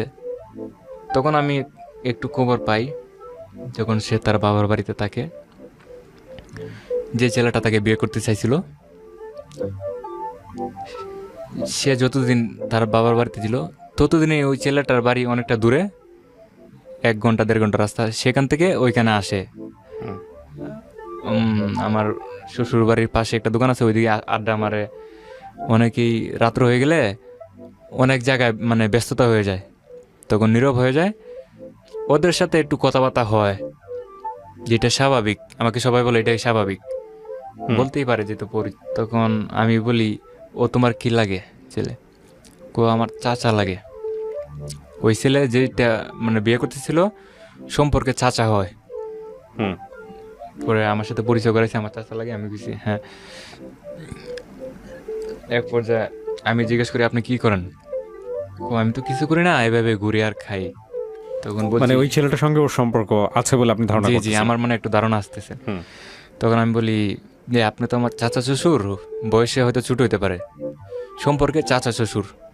তারপর আমি সম্মান করি, যে তো সে আমার চাচা শ্বশুর, ওকে আমার সম্মান দিতে হবে। সে চাচাটাকে অবশ্যই আমারও চাচা শ্বশুর ডাকতে হবে, সম্মান দিই। তারপর আমি আর এদিকে কোনো সন্দেহ নেই না, এই তো চাচা। হুম তখন সে বলতেছে, আমি জিজ্ঞেস করছি কি কথাবার্তা বললা তুমি? কোনা জিজ্ঞেতেছে তোদের জীবন কিরকম কাটতেছে, বেশি দে হলো তোর স্বামী কিরকম, এই কথাবার্তা জিজ্ঞেস করছে। আমি বলছি, ভালো, তাতে তো কোনো ঝামেলা নেই। হুম এক পর্যায়ে আমি রুমে যাই, খাওয়া দাওয়া করি, শ্বশুর বাড়িতে শুয়ে পড়ি। তখন মাঝে মাঝে তার কাছে একটা পার্সোনাল ফোন থাকে, যে ফোনটা আমি নিজেও দেই নাই। আচ্ছা তখন আমার প্রশ্ন, সে আমার স্ত্রী, আমি যদি তাকে একটা কিছু দেই আদর করে, সেটাই সে গ্রহণ করতে হবে। যে কারণে আমি তাকে ফোন দেই নাই। সে ফোন কেন চলাবে? হুম আমার আছে, আমারটা সে চলাইতে পারে, ইউজ করতে পারে, তো পার্সোনালভাবে সে কেন ফোন ইউজ করবে? সেটা আমি তাকে জিজ্ঞেস করলাম। তার ফোনটা সে যখন ঘুমিয়ে পড়ে, তার ফোনটা আমি হাতে নিলাম। হুম সে তো ঘুমিয়ে পড়ছে, সে কিছুই জানে না। ফোনটা হাতে নিয়ে দেখি এই একটা ফোনের মাধ্যমে 4টা সিম, আচ্ছা 4টা সিম একটা 4টা সিম। এগুলা এই যে আইটিএল সেট আছে না, এগুলো সেট ব্যবহার করে 4টা সিম। 4টা সিমের মধ্যে একটা সিম নাই, 3টা সিম সে ইউজ করতেছে। হুম যে আমি যে ছোট থেকে বড় হয়েছি, আজ পর্যন্ত একটা সিম নিজে কেনার মতো সাহস পায় নাই, কথা বলারও সাহস পায়নি। যে জায়গায় সে একজন মেয়ে হইয়া 3টা সিম কেন ইউজ করবে? হুম আর ফোনটা হাতে নেই অনেকগুলো লম্বার, যা আমার মুখস্থ করলেই সারা রাত শেষ হবে না। আবার নাম দিয়ে সেভ করা, যা ওই যে তার চাচা বলছিল ছেলেটা বিয়ে করতে চেয়েছিল, ওর নাম দিয়ে সেভ করা। তারপর আমি আমি তো ইংলিশ একটু কম বুঝি, পড়ালেখা তো আমার দুর্বল। তারপর আমি আরেকজনের কাছে ফোনটা নেই, ভাই এই ইংলিশের নামটা কার, এটা দেখেন তো। বলছে ওই নামটা তো আকাশ, আকাশ নামে। আমি বলছি আচ্ছা ঠিক আছে। তারপর অনেকগুলো নাম আমি জানি, আমি মানুষের কাছে জানছি, আমাকে বইরা শোনাইছে। তারপর আমার ভিতরে একটু সন্দেহ তৈরি হয় হুম যে ওদের নম্বর কেন ওর কাছে থাকবে। তারপর অনেক সময় কথাবার্তা বলে ফোনে, মানে আমি যখন না থাকি বাসায়, তখন আমি বাসায় চলে আসলে বা যখন আমার চোখের সামনে পড়ে যা কথা বলতেছে, জিজ্ঞেস করলে কি লাগে, যে আমার ভাই লাগে অথবা চাচা লাগে, এভাবে বুঝাইব জাস্ট ভালো মন্দ কথা। হুম তারপর আমি বলছি, যদি এতই ভালোবাসা থাকে, ওনারা তো তোমাকে যদি এতই ভালোবাসে, তুমি বাঁচতি, অবশ্যই এদিকে তোমার বিয়ে শাদী হয়েছে, অবশ্যই এদিকে একদিন আসা দরকার, আইসা তো দেখতে পারে, তাই না? ফোনের মাধ্যমে তো ঘন্টার ঘন্টা কথা বলা, এটা তো ভালো জিনিস নিলে। তখন সে অনেকটা রাগারাগি করতেছে আমার সাথে, তুমি কি ভাবো আমাকে, আমি কি রাস্তার মাইয়া? আমি বলছি না, তোমাকে তো এটা বলি নাই। উনি তো আমাদের বাসায় আসতে পারেন, চিনে, হুম এ তো পার্শ্ববর্তী এলাকা, একসাথে চলাফেরা সবার, ওনারা আসতেও পারেন, ভালো মন্দ দেখতেও পারেন, সমস্যা কি? তারপর এক পর্যায়ে আমি যে কথাগুলো তার আগে বলি, আমি বলি তুমি ফোনের মাধ্যমে কারোর সাথে কথা বলবা না, কারো কাছে তুমি যাবা না, আমার আশেপাশে বাড়ি যারা আছে ওদের সাথে চলাফেরা করবা, ভদ্রভাবে চলবা, পর্দা করবা, নোংরা পরিবেশ যেন আমি না দেখি, এভাবে তাকে বুঝাই। আমি যেই বিষয়গুলো তাকে বুঝাই, ওইগুলো আবার সে সাপ্লাই দেয় ওই ছেলের কাছে। সে তো আমাকে শাসন করে, আমি যা যা কই ওইগুলো সে আবার প্রচার করে, সেটা তো আমি জানি না, আমি ধীরে ধীরে জানতে পাই। ওকে তারপর এভাবে কিছুদিন গেল, যাওয়ার পরে আমি বাড়িতে যাইলে পরে একদিন আমি দেখে ফেলি সে বাড়ি থেকে, আমি ফোন দিছি আসার কথা, যে আমার বাড়িতে তুমি চলে আসো এখন। বলছে আমি আসতেছি। তখন আমাদের বাড়ির পাশ থেকে রাস্তার পাশেই রাস্তায় দাঁড়াইলে আমার শ্বশুর বাড়ি দেখা যায়। হুম তখন একটা 3 রাস্তার মোড় আছে, ওখানে দোকান আছে। আমি বলছি মানে ওইদিকে আমি বসে থাকবো, তুমি আসবা। তখন বসে রয়েছি, ওর দেখা যাইতে চাইতেছে, কিন্তু ও যে আসতেছে ওর পিছনে ওই ছেলেটা আসতেছে, সেটা আমি দেখছি। মানে দেখেও না দেখার ভাব ধরছি যেন ও না বুঝতে পারে। হুম তখন আমারে হঠাৎ করে দেখছে আমার স্ত্রী, আমি যে দাঁড়া রয়েছি। তখন ওই ছেলেকে বলছে তুমি চলে দাও। আমার স্বামী এদিকে দাঁড়া রয়েছে, কি কইছে চলে গেছে। তারপর আসলে পরে তুমি কি এদিকে বসে আসলা? আমি যে হ্যাঁ, তোমার দেখার জন্য তো অপেক্ষা করতেছি, তুমি আসতে চলো বাড়িতে। তখন আমি ওই ছেলে ওর বাড়িতে চলে গেছে, কিন্তু পিছনে বারবার তাকাইতেছে আমার স্ত্রীর দিকে। হুম ওইটা আমি ফলো করতেছি, ওর সাথে কথা বলতেছি আর ছেলেরও দেখতেছি। তখন বলছি ওই ছেলে তোমার পিছে পিছে কেন আসছিল? আমার আগায় দিতে হয়েছিল। আমি বলছি তোমাকে সে আগায় দিব কেন, সেটা কারণ কি? মানে এটা বললে সে রাগ হয়ে যায়। আমি তখন সে স্টে করতে কোথায়, শ্বশুর বাড়িতে? জি, ওকে। মানে আমি এইসব কথাবার্তা বললে ও রাগ হইতো অনেক। কেন বলবো আমি এই বিষয়ে, মানে আমার অধিকারটা কি? আপনি কি আপনার স্ত্রীর ভরণ পোষণ দিতে পারতেন ঠিক মতো? জি। ওকে। তারপর বাড়িতে যাইলে পরে এক পর্যায়ে আমার কষ্ট আমি সহ্য করতে পারতেছি না।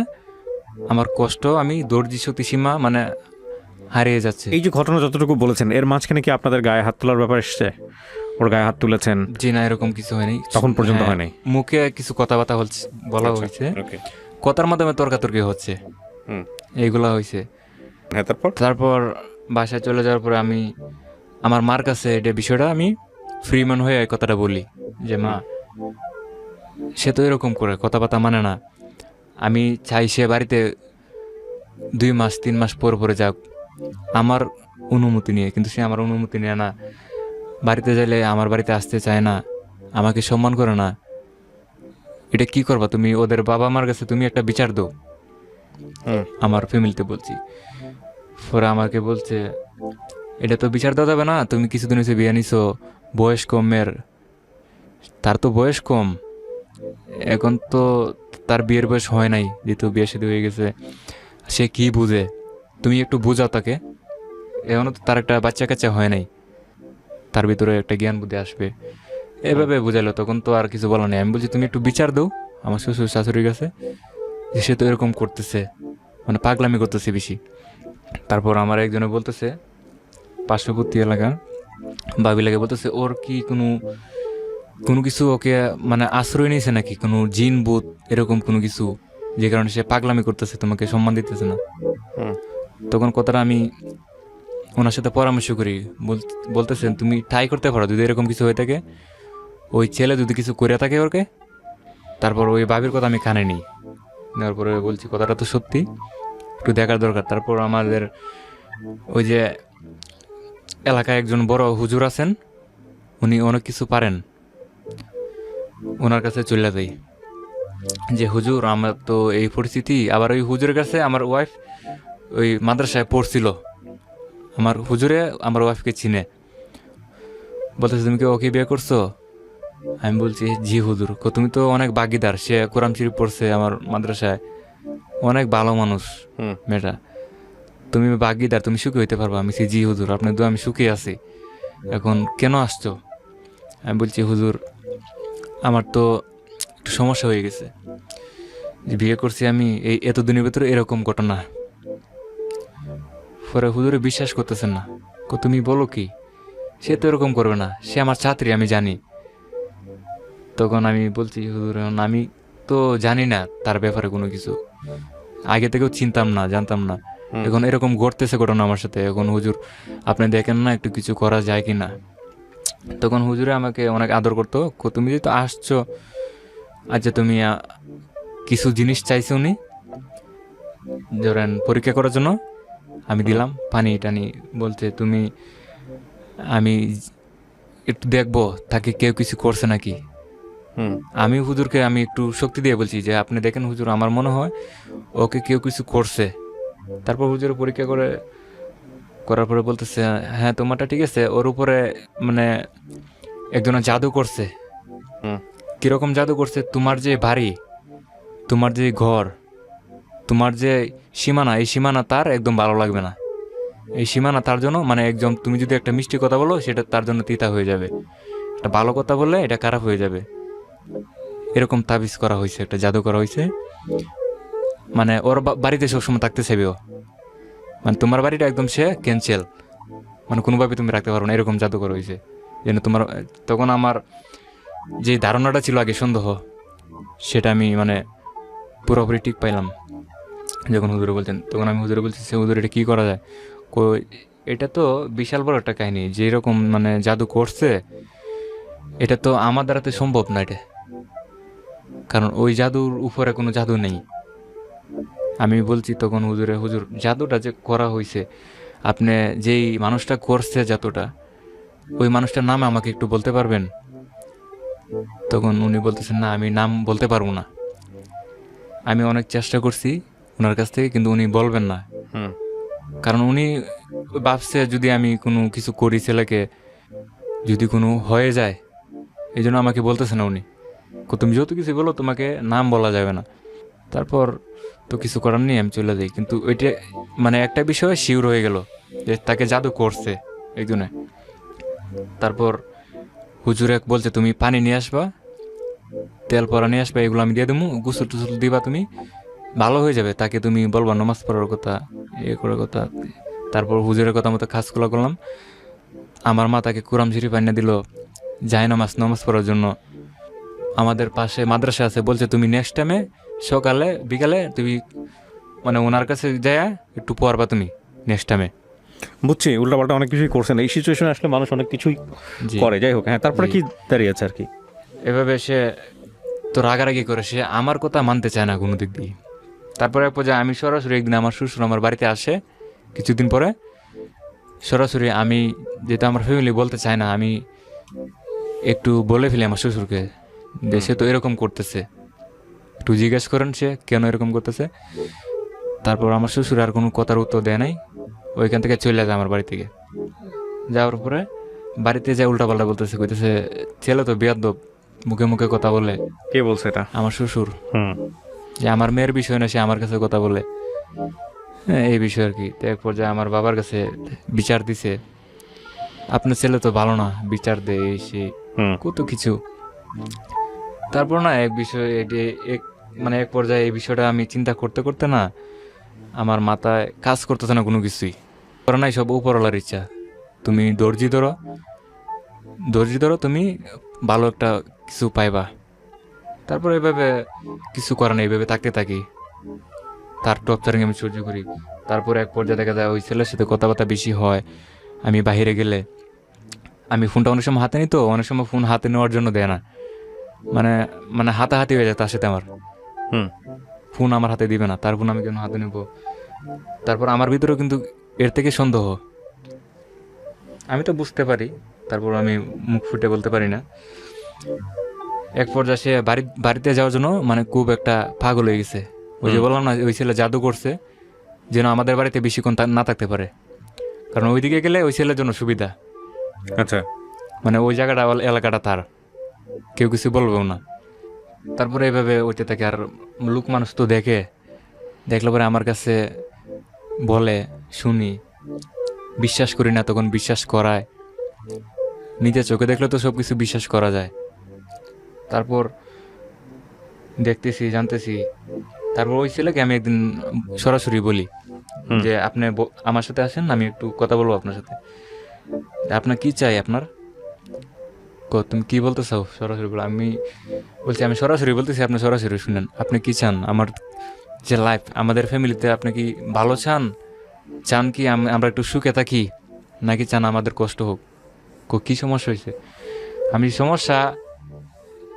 যে সমস্যাটা হয়েছে এটা আপনি সমাধান দিতে পারেন। বলে কি হয়েছে?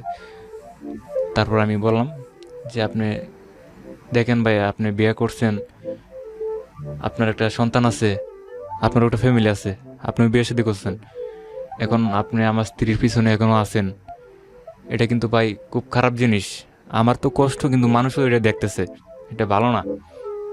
তারপর ও আমাকে বলে যে আমার তো কিছু করার নেই, তুমি তোমার স্ত্রীকে তুমি শাসন করো, ওর কাছে যাও। তখন তো আমার কোনো উত্তর নেই। হুম তোমার বউকে বললো যদি আমাকে ফোন না দিয়ে থাকতে পারে, কথা না বলে থাকতে পারে, সমস্যা কি? আমি বলবো না, আমি বলছি, ঠিক আছে ভাই, ও তোমাকে ডিস্টার্ব করবে না, তুমি ওকে কোনো সময় আর ফোন দিবা না। দেখো ভাই, আমার এখন সংসার তাকে নিয়ে, সে আমার স্ত্রী, তুমি আর কোনো সময় তাকে ফোন দিবা না, তার পিছেও ঘুরবা না, কোনো ডিস্টার্বও করবা না। জাস্ট এতটুকু বললে আমি চলে আসলাম। তখন সে অনেকটা জিদ নেই ভিতরে কথাটা বলার পরে। তখন সে আমার স্ত্রীর কাছে এই বিষয়টা বলে, তো সে আমাকে এরকম কথা বলছে। তখন আমার স্ত্রী তখন আমার প্রতি আরও টপজারিং, তখন বলছে আমি বাড়িতে যাবো, শুধু বাড়িতে যাবো। তখন আমি এক পর্যায়ে তাকে শাসন করা শুরু করি। কীরকম? আমি কিছু কথা বলি মুখে, রাগারাগি করি, তুমি যেতে পারবে না, তোমাকে এই করবো সেই করবো, তুমি যেতে পারবে না, আমার অনুমতি নিয়ে যেতে হবে, আমি তোমার স্বামী, আমি তোমাকে বিয়ে করে আনছি, আমার অধিকার, হুম আমি তোমাকে যেতে দেব না। এক পর্যায়ে দেখে গেলো সে রাগাগি করে, সে যে ঘুমের যে ট্যাবলেট একটা বিষয়, এক পর্যায়ে সে এমন পরিমাণ তার রাগ উঠলে পরে সে কি করবে, আমাকে মারবে না নিজেকে মেরে ফেলবে, সে ডিসিশনটা তিনি নিতে পারে না। এক পর্যায়ে সে দেখা গেলো এক পরিস্থিতি, সে ঘুমের ওষুধ খায়, সে ঘুমায়। মানে কেন আমি তাকে যেতে দিব না, তার কথা কেন মানবো না? অনেক সময় দেখা গেল আমি যদি না মানি তার কথা না চলি, অনেক সময় সে আত্মহত্যা করার চেষ্টা করে। তখন তো আমার বিপদ অনেক মানে বেশি হয়ে যায়। আগে তো একটা বিপদ ছিল, তখন তো আমি তো আর বাসা থেকে বেরোতে পারি না, যে বন্ধুদের সাথে একটু আড্ডা মারবো, এক জায়গায় বসে একটু চা খাবো, এরকম সুযোগ নেই, কারণ আমার ভিতরে ভয় ঢুকে গেছে। কারণ সে তো খুব একটা খারাপ ডিসিশন নিছে, যে জায়গায় আত্মহত্যা করতে চায়। কারণ আমার আলাদা রুম, আমার বাবা থাকে এক রুমে, বাবা মা ভাই থাকে আরেক রুমে, আমার রুম আলাদা, যে কারণে একজনের রুম থেকে আরেক রুমে গেলে আলাদা আলাদা দরজা আছে। সে যদি দরজা লাগায় একটা কিছু করে, মানে অন্য আউটলুক ঢুকতে পারবে না, তার তো রাগ বেশি। তখন ওইটা ভাবে আমি বাসা থেকে বাইরে না, রাত হইলেই চুপচাপ আমি বাসার ভিতরে থাকি, কারণ জানি রাগারাগি করলে সে আত্মহত্যা করার চেষ্টা করবে। কারণ তার ভিতরে কোনো ভয় নাই, ভয় শুধু আমাকে নিয়ে তার খারাপ সমস্যা। ওকে। তারপর এভাবে কিছুদিন যায়, তারপর আমি, আমার মা ভাবি ওরা জানতে পারে বিষয়টা, আত্মহত্যা করার চেষ্টা যে করে। আমার বাবা খুব অসুস্থ ছিল, বাবার এই যে ডাক্তারে মানে ট্যাবলেট দিয়েছিল, ঘুমের ট্যাবলেট, 4-5 পাতা ট্যাবলেট। আমার বাবা ট্যাবলেট খাওয়ার সময় ট্যাবলেট খুঁজে পায় না, ট্যাবলেট কোথায় গেল। তখন জানতে পারি ওই ট্যাবলেটগুলো চুরি করে নেন না, যখন রাগ উঠে 4-5টা ট্যাবলেট খায় ঘুমায় থাকে। এটা তো একটা রিস্কের ব্যাপার। তারপর আমার বাবা মা, আমি আমার ফোনটা আমার শ্বশুরের আমি ফোন দিছি, দিয়ে আমার মার কাছে ফোনটা ধরে দিছি, তুমি একটু কথা বলো আমার শ্বশুরের সাথে, আপনার মেয়ে তো এরকম করতেছে, আপনি কি করবেন। তারপর আমার শাশুড়ি শূন্য মানে মানে খুব রাগে আসতেছে দৌড়াদৌড়ি করে, শ্বশুরও আসতে আসে একটা চিল্লাচিল্লি শুরু করছেন, আমার মেয়ে তো, আমার মেয়েরা ওরা কি করছে, আমার মেয়েরা ওরা ডিস্টার্ব করতেছে, আমার মেয়ে শান্তি দিতেছে না, তোমরা কে কোথায় আসো, আসো এদিকে, চিল্লাচিল্লি শুরু করছে।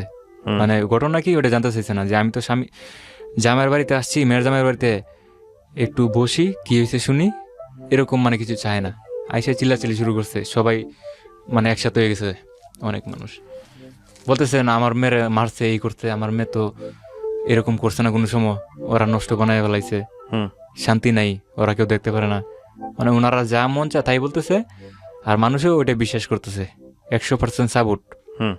সবাইকে আমি বলছি আপনারা দেখেন, এটা আমাদের ব্যক্তিগত বিষয়, এটা আমরা সলভ করবো, ঠিক আছে, আপনারা যান। কিন্তু উনি যাইবার লাগ দেখতেছেন, আমার শাশুড়ি, উনি একটু মানে খুব ডেঞ্জারাস, যে কারণে মানে একটু সমস্যা। ওনারা বলতেছেন না আপনারা আজকে এটা শেষ করেন, ওই ছেলের ঘরে আমার মেয়ে রাখুন না। এটা কে বলছে? আমার শাশুড়ি বলতেছেন। মানে আমার শাশুড়ি জানারও চেষ্টা করে নাই, বোঝার চেষ্টা করে নাই, শুধু একটাই মানে মেয়ে যেটা বলে এটা সত্য মনে করে।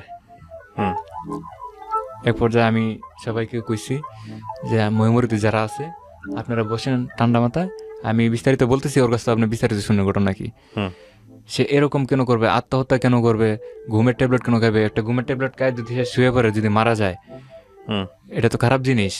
তারপর তো এটা অনেক বিপদ আমার জন্য, আমি কি জবাব দেব। তারপর জিজ্ঞেস করে যারা মুরব্বীরা বসেন, তুমি এরকম কেন করতেছো? ওনার কাছে বলতেছে যে আমাকে সে সারাক্ষণই শুধু আমাকে মারে, আমাকে দেখতে পারে না, আমি যেটা চাই এটা এনে দিতে পারে না। তখন আমি এক পর্যায়ে মিথ্যা কথা তখন বলছে, তখন আমি ওনাকে নিয়ে হাতে ধরে আর দেখাইছি, দেখেন আমার বাসা, আমার রুমে কি নাই আপনি দেখেন, তার কোন জিনিসটা নাই আপনি দেখে তারপর এটা আমাকে ওনারা দেখেন। বলতেছে না তো সব কিছু ঠিক আছে, যে জায়গায় তোমার একটা কাপড় দরকার ওই জায়গায় 3টা কাপড় সে এনে দিছে, যে জায়গায় তোমার একটা সাবান দরকার 3টা সাবান এনে দিছে, যে জায়গায় তোমার কোনো কিছু প্রয়োজন নাই ও কিছু সেটাও সে মানে ডাবল দিচ্ছে, তোমাকে ভালোবাসে বেশি, তোমার বুঝাইতে হবে না, তুমি যে মিথ্যা কথা বলো এটা আমরা বুঝতে পারছি। ওনারাই বলতেছেন শ্বশুর বাড়ির লোকে একজন ভালো লোক ছিল। তারপর যায় ও রাগ হয়ে গেছে, ওই ওনাকে বলতেছেন যে আপনার দরকার নেই দরবার করা, আপনি চলে যান এদিকে, আপনি কি বুঝেন, সম্মান দিতেছেন না। তারপর এটা ওনারা চলে যায়, যেহেতু ওনাদেরকে সম্মান করে নাই, সে আর থাকবে আমাদের বাড়িতে, চলে যায়। এক পর্যায়ে আমার তো বলার মতো কোনো জায়গা নেই তখন, এভাবে থাকতে থাকি কিছুদিন, আর ভাবি অনেক সময় নীরবে কি করা যায়, এটা তো কোনো কিছু করার মতো কিছু নেই, কারণ এই বিয়া শাদীর ব্যাপার, এ তো পালানোর জিনিস না যে পালাই দেওয়া যাবে। এক পর্যায়ে আপনার বিয়ের বয়স প্রায় 8 থেকে 9 মাস হয়ে যায়,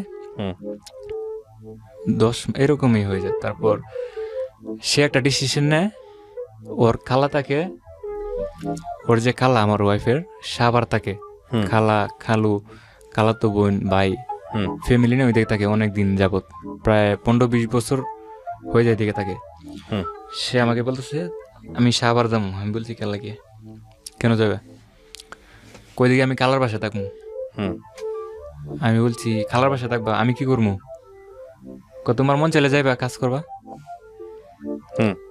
তখন আমার রাগ হয়, যে কারণে রাগ হওয়ার পরে আমি তাকে একটা চর মারি, জাস্ট আমার তার কথাতে আমি রাগ পাইছি, একটা চর মারি, মারার পরে আমি চোরটা যে কেন মারলাম এটা আমি নিজেও জানি না, কারণ তার কথা কষ্ট পাইছি আমি, সে যে ডিসিশনটা নিছে তোমার ভালো লাগলে যাই বা না যাইলে নাই, আচ্ছা এই কারণে আমি চোর মারি। চোর মারার পরে আমি নীরবে যায় কান্নাকাটি করতেছি, আজকে কেন সে এরকম করতেছে পাগলামি, এত বড় প্ল্যান, আর আমি কেন তাকে আজকে চোর মারলাম, নিজেরা নিজে বুঝাইতে পারতেছি না। তারপর আমার মা থাকেন ওই যে আমার খালাতো ভাই তাকে একজন স্কোয়ার মাস্টার বাড়ি, তখন আমার মা বাড়িতে নেই, আমার খালাতো ভাইয়ের বাসায় থাকে, আমার ভাইয়ের 2টা বাচ্চা আছে, ওদেরকে দেখশন করে আর কি। তখন আমি মার কাছে ফোন দিয়ে বলি মা ও তো চাইতেছে এই সাবার থাকতে ওর খালার বাসায়, এখন কি করবো, তুমি ওরা বুঝাও, আমি তো বাহিরে আর যাইতে চাই না, এলাকাতে কাজ কাম করবো, তাকমো কামো ঘুরমু যাচ্ছে তোর কি। এবার আমার মা ফোন দিয়ে ওকে বুঝাইলো যে শুনো আমার ছেলে বাইরে থাকতে পারে না, তুমি ওর নিয়ে থাকো, তোমার যা লাগে ও তো দেখতেছে আমিও দেখবো, তোমার সমস্যা নেই, তোমার তো কোনো ত্রুটি নাই,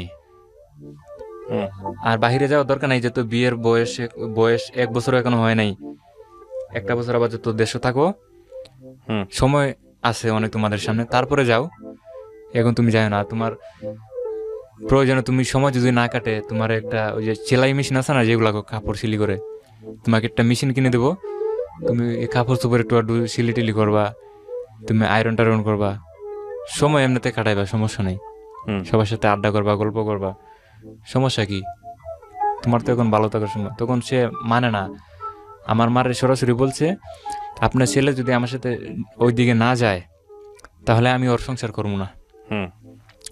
তার 1 নম্বর কারণ হলো ওইদিকে তার খালা থাকে, খালাতো বোন খালাতো ভাই, ওদের প্রতি তার এতটুকু মানে ভালোবাসা টান। তারপরে মানে ওইখান থেকে শুরু যে অ্যাক্সিডেন্টের বিষয়টা।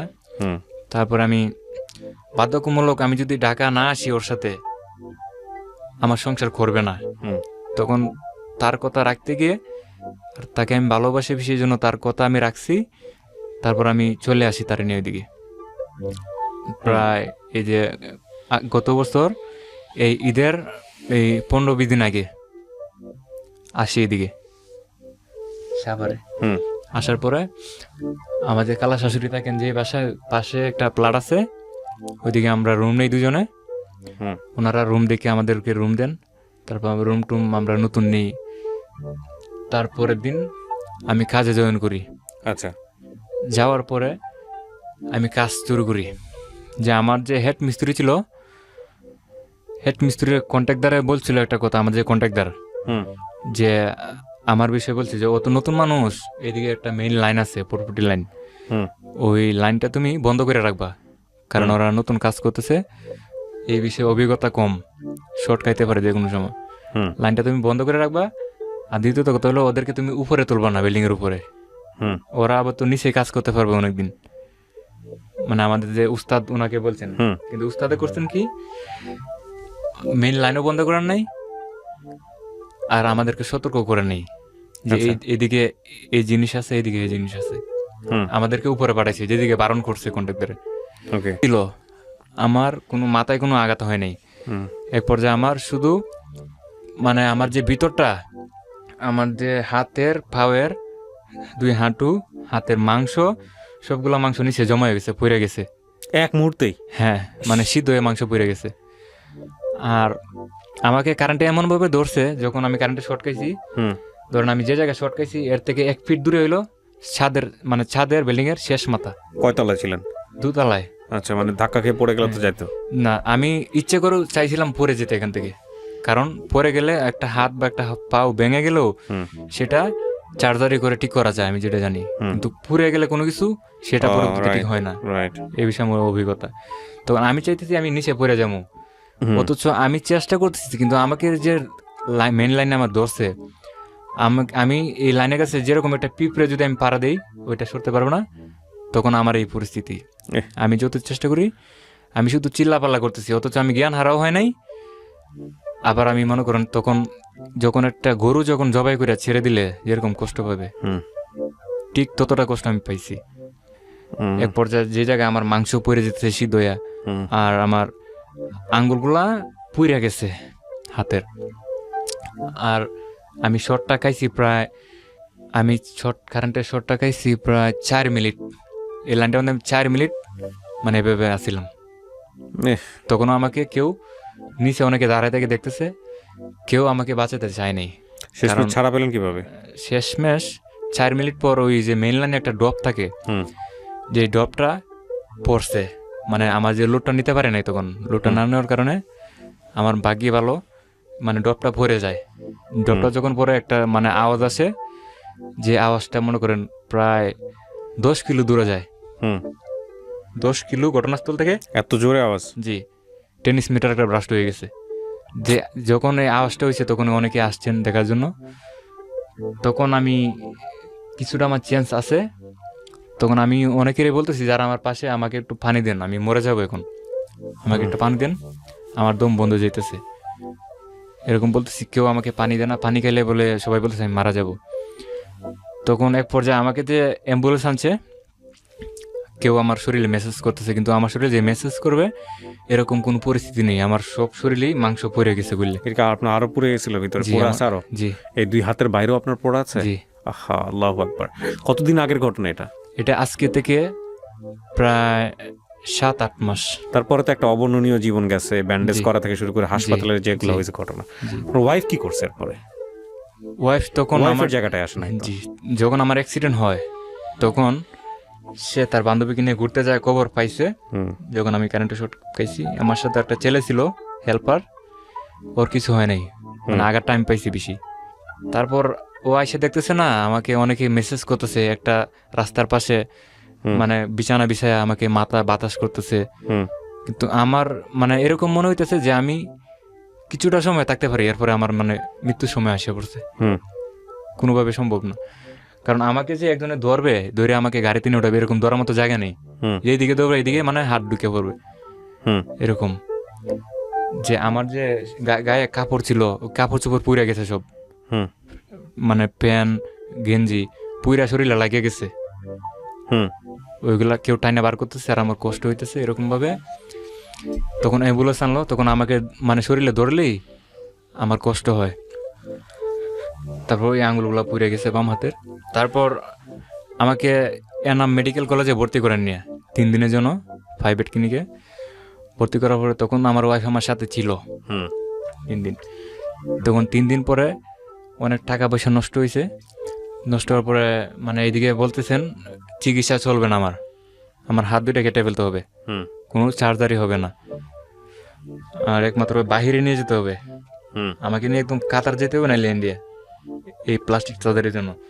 বাংলাদেশে কোনো চিকিৎসা নেই। তারপর একজন ভালো মানুষ ছিল, তখন বলতেছে যে একটা মেডিকেল আছে ওইদিকে নিতে হবে বাঁচাতে গেলে। তারপর ওইখান থেকে আমাকে টাকা পয়সা ক্লিয়ার করে ওই যে শেখ হাসিনা জাতীয় বার্ন ইউনিট প্লাস্টিক সার্জারি ওইদিকে নিয়ে ভর্তি করেন আমাকে। তখনও আমার সাথে আমার ওয়াইফ ছিল। 3 দিন পরে ওইদিকে চলে যাই শেখ হাসিনা বার্ন ইউনিটে। হুম তখন এই মেডিকেলে আমাকে ভর্তি করেন আইসিইউতে, লাইফ সাপোর্টে ছিলাম আমি। তখন ভর্তি করার অবস্থা, তো তখন আমার পাশে অনেক লোক দরকার। তখন আমার প্রতিদিন ড্রেসিং হয়, ডাক্তার আসেন, অনেক মেডিসিন লাগে, হুম যে বমির ইংলিশন, ব্যথার ইংলিশন, ঘুমের ইংলিশন, আমার পায়খানা প্রস্রাব, আমার প্রস্রাব করতে হয় নল দিয়ে। তখন হুম আমার তো মানে লড়তে পারি না এরকম পরিস্থিতি, হুম মানে আর আমার নাকের ভিতরে নল ঢুকানো হয়েছে, তখন আমি মুখ দিয়ে খাইতে পারি না, নিষেধ। হুম বলছেন আমি কিছু খেতে পারবো না, কিছু খাইলেও সেটা চুপ করে খেতে হবে, মানে ডিম বা মাংস চুপ করে নামছি না, হুম এভাবে খেতে হবে। নল দিয়ে খাই, হুম আর প্রস্রাব করতে হয় আপনার নলে, হুম টয়লেটও আমি নিজে করতে পারি না, তখন আমার লোক দরকার না। হুম। তখন 2 দিন হয় আমি ভর্তি হই লাইফ সাপোর্টে। হুম তখন আমার ওয়াইফ এক পর্যায়ে বলতেছে আমি তো এগুলা সহ্য করতে পারবো না, হুম তোমার পিছে তো অনেক সেবা যত্ন, তোমার মাকে বলো থাকতে, আমি বাড়িতে চলে যাবো। তখন আমি ওর হাতে ধরতেছি, হাতও তো ধরার মতো জায়গা নেই, বেন্টিস সমস্ত থাকে। এভাবে পর আমি ধরে বলছি তুমি চলে গেলে, মনে কর তুমি যদি চলে যাও এখান থেকে, হুম তাহলে মানে যা কদিন আমি বাঁচতে পারতাম এটা আর পারবো না। আচ্ছা, এখন আমার একমাত্র তোমার সেবা দরকার এখন। মানে হাত জোর করে হ্যাঁ, বলছেন। জি, ডাক্তারও বলছেন এখন একমাত্র ওর ওয়াইফের সাথে থাকতে হবে, সান্ত্বনা দিতে হবে, ছোট বাচ্চাদের মতো ওকে নিয়ে খেলাধুলা করতে হবে। ওকে, তারপরে সান্ত্বনা ওয়াইফ দেবে। কি বলছে? ও বলতেছে না আমি এটা পারবো না, তোমার পায়খানা করতে হয়, প্রস্তাব করতে হয়, মুখে তুলে খাওয়াইতে হয়। যে পর্যায়ে আপনার ভর্তি হওয়ার 3 দিন পরে আমার হাত ডাক্তারে বলতেছেন দুনোটা কেটে ফেলতে হবে। হুম তখন তার মনের ভিতরে একটা দুর্বলতা ঢুকে হুম যখন এই ঘোষণাটা শুনে। আমার ডাক্তারে বলতেছেন রুগীর লুক কেটা পেশেন্টের লুক, তারপর বলতেছেন মানে বোঝায় বলতেছেন যে হাত দুইটা কেটে ফেলতে হবে ওকে বাঁচাতে চান যদি। তারপর আমার ওয়াইফে সাইন দিয়ে ফেলেছে মানে হাত কাটার, কিন্তু আমার বড় ভাই মানতেছে না, ওরা তর্কাতর্কি করতেছে, একটা হাত তো রাখার চেষ্টা করতে হবে। হুম এটা তো অনেক বিষয়, সে বাঁচতে গেলে একটা হাত যদি তাকে কিছু করে খাইতে পারবে। তখন আমার ওয়াইফে সাইন দিয়ে ফেলে মানে হাত কাটার। তখন আমার বড় ভাইটা মানে না, বড় ভাই অনেক জোরাজোরি করে ডাক্তারের কাছে গিয়ে বলতেছে আপনি হাত কাটলেও বাম হাতটা বেশি সমস্যা হয়ে গেছে, ওইটা কেটে ফেলেন, ডাইন হাতটা আপনি রাখার চেষ্টা করেন। হুম তারপরে এক পর্যায়ে মানে ডাক্তারে বলতেছেন আচ্ছা আপনি যেহেতু বলছেন, মানে উপরের লেভেলের থেকে একটা রিকোয়েস্ট আসছিল আর কি। হুম তারপর আমার বাম হাতটা কেটে ফেলা হয়েছে 3 দিন পরে। হাতটা কাটার পরে বলতেছে ডাইন হাতটাও রাখা যাবে না, আর ডাইন হাতটা রাখতে গেলেও আমার একটা সার্জারি করতে হবে, ডাইন হাতটা বাঁচাতে গেলে হাতটা আমার পেটের ভিতরে ঢুকাইতে হবে। আমি দেখতে পাচ্ছি যে আপনার ডান হাত জি। না থাকার মতো অবস্থায় আছে, বাম হাতটা আপনার কেটে ফেলেছে। জি ডান হাতটা আপনার যেভাবে রাখছে আপনি হাত তো বোধহয় সোজা করতে পারেন, আঙ্গুলগুলো না। সোজা করতে পারেন, জি না, এ তো একেবারেই মানে কোনো কাজ ছাড়া বলা কোনো চলে, কাজে আসে না এখন। কাজে আসে না। আর বাম হাতটা কেটে ফেলেছে। জি, আপনার ওয়াইফ কি করেছে এরপরে? এরপরে তো মেডিকেল থেকে চলে গেছে হ্যাঁ। পর্যায়ে। ওর থাকে নাই? গেছে আবার ওর বাড়িতে যায় নাই, হুম ওর খালার বাসায় যেদিকে আমার এক্সপিরিয়েন্স ওইদিকে যায় মানে ঘুরতেছে, খাইতেছে, ফুর্তি করতেছে। হুম তখন আমাক যারা চিনে বলতেছে অনেকেই তুমি যে আইসা পড়ছো, তোমার স্বামী কই, কি অবস্থা আছে? ভালো আছে, চিকিৎসা চলতেছে, আমি একটু আসছি, অসুস্থ হয়ে উনি কি যাবে। আছে আপনার সঙ্গে এখনো, নাকি আপনাদের সম্পর্কটা অন্যদিকে ডিভোর্স হয়ে গেছে? আমাদের সম্পর্কটা এখন অন্যদিকে চলে গেছে। অন্যদিকে বলতে কি ডিভোর্স হয়ে গেছে? জি, ডিভোর্সটা কে দিয়েছে? যে বসটা ও নিজে দিচ্ছে আমাকে। কবে, কতদিন আগে দিয়েছে? এটা আজকে থেকে প্রায় 2-2.5 মাস ডিভোর্স হয়েছে। আচ্ছা, এবং ডিভোর্সটা দিয়ে ও কি কাউকে বিয়ে শাদী করেছে? বিয়ে শাদী করে নাই, কিন্তু সম্পর্কে জড়িয়ে আছে। সেটা ওর ব্যক্তিগত বিষয়, এটা নিয়ে আমাদের কথা নাই বা বলি। এখানে একটা কথা বলি, কি নাম বলছিলেন আপনার? আমার নাম মোহাম্মদ মানিক। মানিক, আপনি গল্পটা কেন বললেন? আমার গল্পটা বলার উদ্দেশ্য, আমি তো একসময় ভালো ছিলাম, হুম আমার ফ্যামিলিতে অনেক সুখী ছিলাম। একসময় আমি আম্মুদের ফুটিতে বড় হইলাম, হুম কাজ করলেও দিন গেছে, না করলেও দিন গেছে। এক পর্যায়ে বাবা মার কথা আমি বিয়ে করি, সুখী হওয়ার জন্য। হুম। আমার মূল পয়েন্ট হলো এটা, সুখী হওয়ার জন্য। তখন কেন আমার ভালো থাকার পরিস্থিতি, যখন আমার তখন আমি কেন ভালো থাকতে পারলাম না? হাত পা ভালো ছিল, তখন আমার ক্ষমতা কেন নাই তা কেউ। একটা কথা আছে, জি, খুব সুন্দর একটা কথা আছে, সুখের লাগিয়া এ ঘর বাঁধিনু অনলে পুড়িয়া গেল। এবং সুখ জিনিসটা আসলে কি, আমি সবসময় একটা কথা বলি, সুখ জিনিসটা হচ্ছে আপনি যা আপনার কাছে আছে, আপনার যা প্রয়োজন সেটা সে মেটাতে পারে। অর্থাৎ মানুষের বেসিক নিড, খাদ্য, বস্ত্র, বাসস্থান, এগুলোর পাশাপাশি মনের সুখের দরকার হয়। জি, এই যাবতীয় চাহিদা পূরণ করাটাই হলো সুখ। আপনি বিয়ে করেছিলেন, যখন আপনি বিয়ে করতে চান নাই তখন আপনার বাবা মায়ের জন্য, আপনার মাকে সাপোর্ট দেবার জন্য। জি, কিন্তু জীবনটা এমন হয়ে গেছে যে সেই মানুষটা আপনার জীবনে না আসলেই ভালো হতো। আমরা এই গল্পটা এভাবে প্রচার করছি যাতে করে কোনোভাবেই আপনার পরিচয় এবং তার পরিচয় এখানে রিভিল না হয়, প্রকাশ না পায়। তার পেছনে অন্যতম কারণ হচ্ছে এটা একপাক্ষিক বক্তব্য।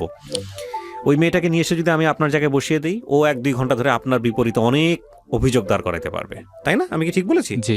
তো সেই জায়গাটা থেকে এটা একপাক্ষিক বক্তব্য। কিন্তু সুখ আপনার জীবনেও হয়নি তাকে নিয়ে, এবং তার জীবনেও আপনাকে নিয়ে সুখ হয়নি, এটাই সত্য। তো সেই জায়গাটা থেকে শুধু একটা কথাই বলার আছে যে যা গেছে তা গেছে। ফিউচার নিয়ে আপনি কি চিন্তা করেন সেটাই হচ্ছে কথা। আপনি যদি স্বাভাবিক থাকতেন, এভাবে আসলে বলাটা উচিত হবে না, যদি আপনি মানসিকভাবে শান্তিতে থাকতেন, আপনার কখনো কি এরকম মনে হয় যে আমি মানসিকভাবে যদি শান্তিতে থাকতাম তাহলে হয়তো আমার এই দুর্ঘটনাটা ঘটতো না? এরকম কখনো মনে হয়? নাকি মনে হয় আল্লাহ এটা আমার কপালে লিখে রেখেছে, এই কারণেই হয়েছে? না, এরকমটা আমার মনে হয় না। তাহলে তো খুবই ভালো। হ্যাঁ, তারপরেও দুই রকম চিন্তা ভাবনা। একটা হলো কিছু তো আল্লাহ তাআলা করেন, মাইনা নিতে হয়। আর আমার বিশেষ পয়েন্টটা হলো, যদি আপন মানুষে যদি কোনো সময় কষ্ট দেয়, তার কারণে যদি লাইফ যদি একটা জলে ডুবে যায়, তাহলে এটা একটা মারাত্মক বিষয়। আপনার বয়স কত এখন? আমার বর্তমানে বয়স 23 বছর। 23 বছর। আমি আপনার চেয়ে বয়স সিনিয়র। জি। আপনি যে মেয়েটাকে বিয়ে করছিলেন 14 বছর বয়স। জি। 14 বছরের মানুষের, মেয়ের বা শিশুর বা কিশোরের, তার কি আসলে বোঝার ক্ষমতা আছে কোনটা ভালো কোনটা মন্দ, সংসার আসলে জিনিসটা কি? আমরা কি সেই যুগে বসবাস করি? আজকের এই যুগে বসে 14 বছরের কোনো মেয়েকে কি বিয়ে করা উচিত? একটা হচ্ছে রাষ্ট্রীয় তো নিয়মই নাই, আপনি আপনার জায়গা থেকে চিন্তা করেন। 1 2 নম্বর হচ্ছে যেটা, যে আপনার 23 বছরের জীবনে যে দুর্ঘটনা ঘটেছে সেটা অত্যন্ত মর্মান্তিক। আমি তো সামনাসামনি দেখতে পাচ্ছি, আপনার ছবিটা আমি প্রকাশ করব না। হ্যাঁ, এটা খুবই কষ্টকর। কিন্তু এর থেকেও ভয়ানক দুর্ঘটনা কিন্তু মানুষের জীবনে ঘটতে পারে, এটা তো আপনি বিশ্বাস। আমি দেখেছি। এটা আমাকে আর নাই দেখালেন, রাখেন, আপনি রাখেন। ঠিক আছে, আমি দেখতে পেরেছি। ওইদিকে প্লাস্টিক সার্জারি করা আছে। কিন্তু আমার কথা হচ্ছে অন্য জায়গাটাতে।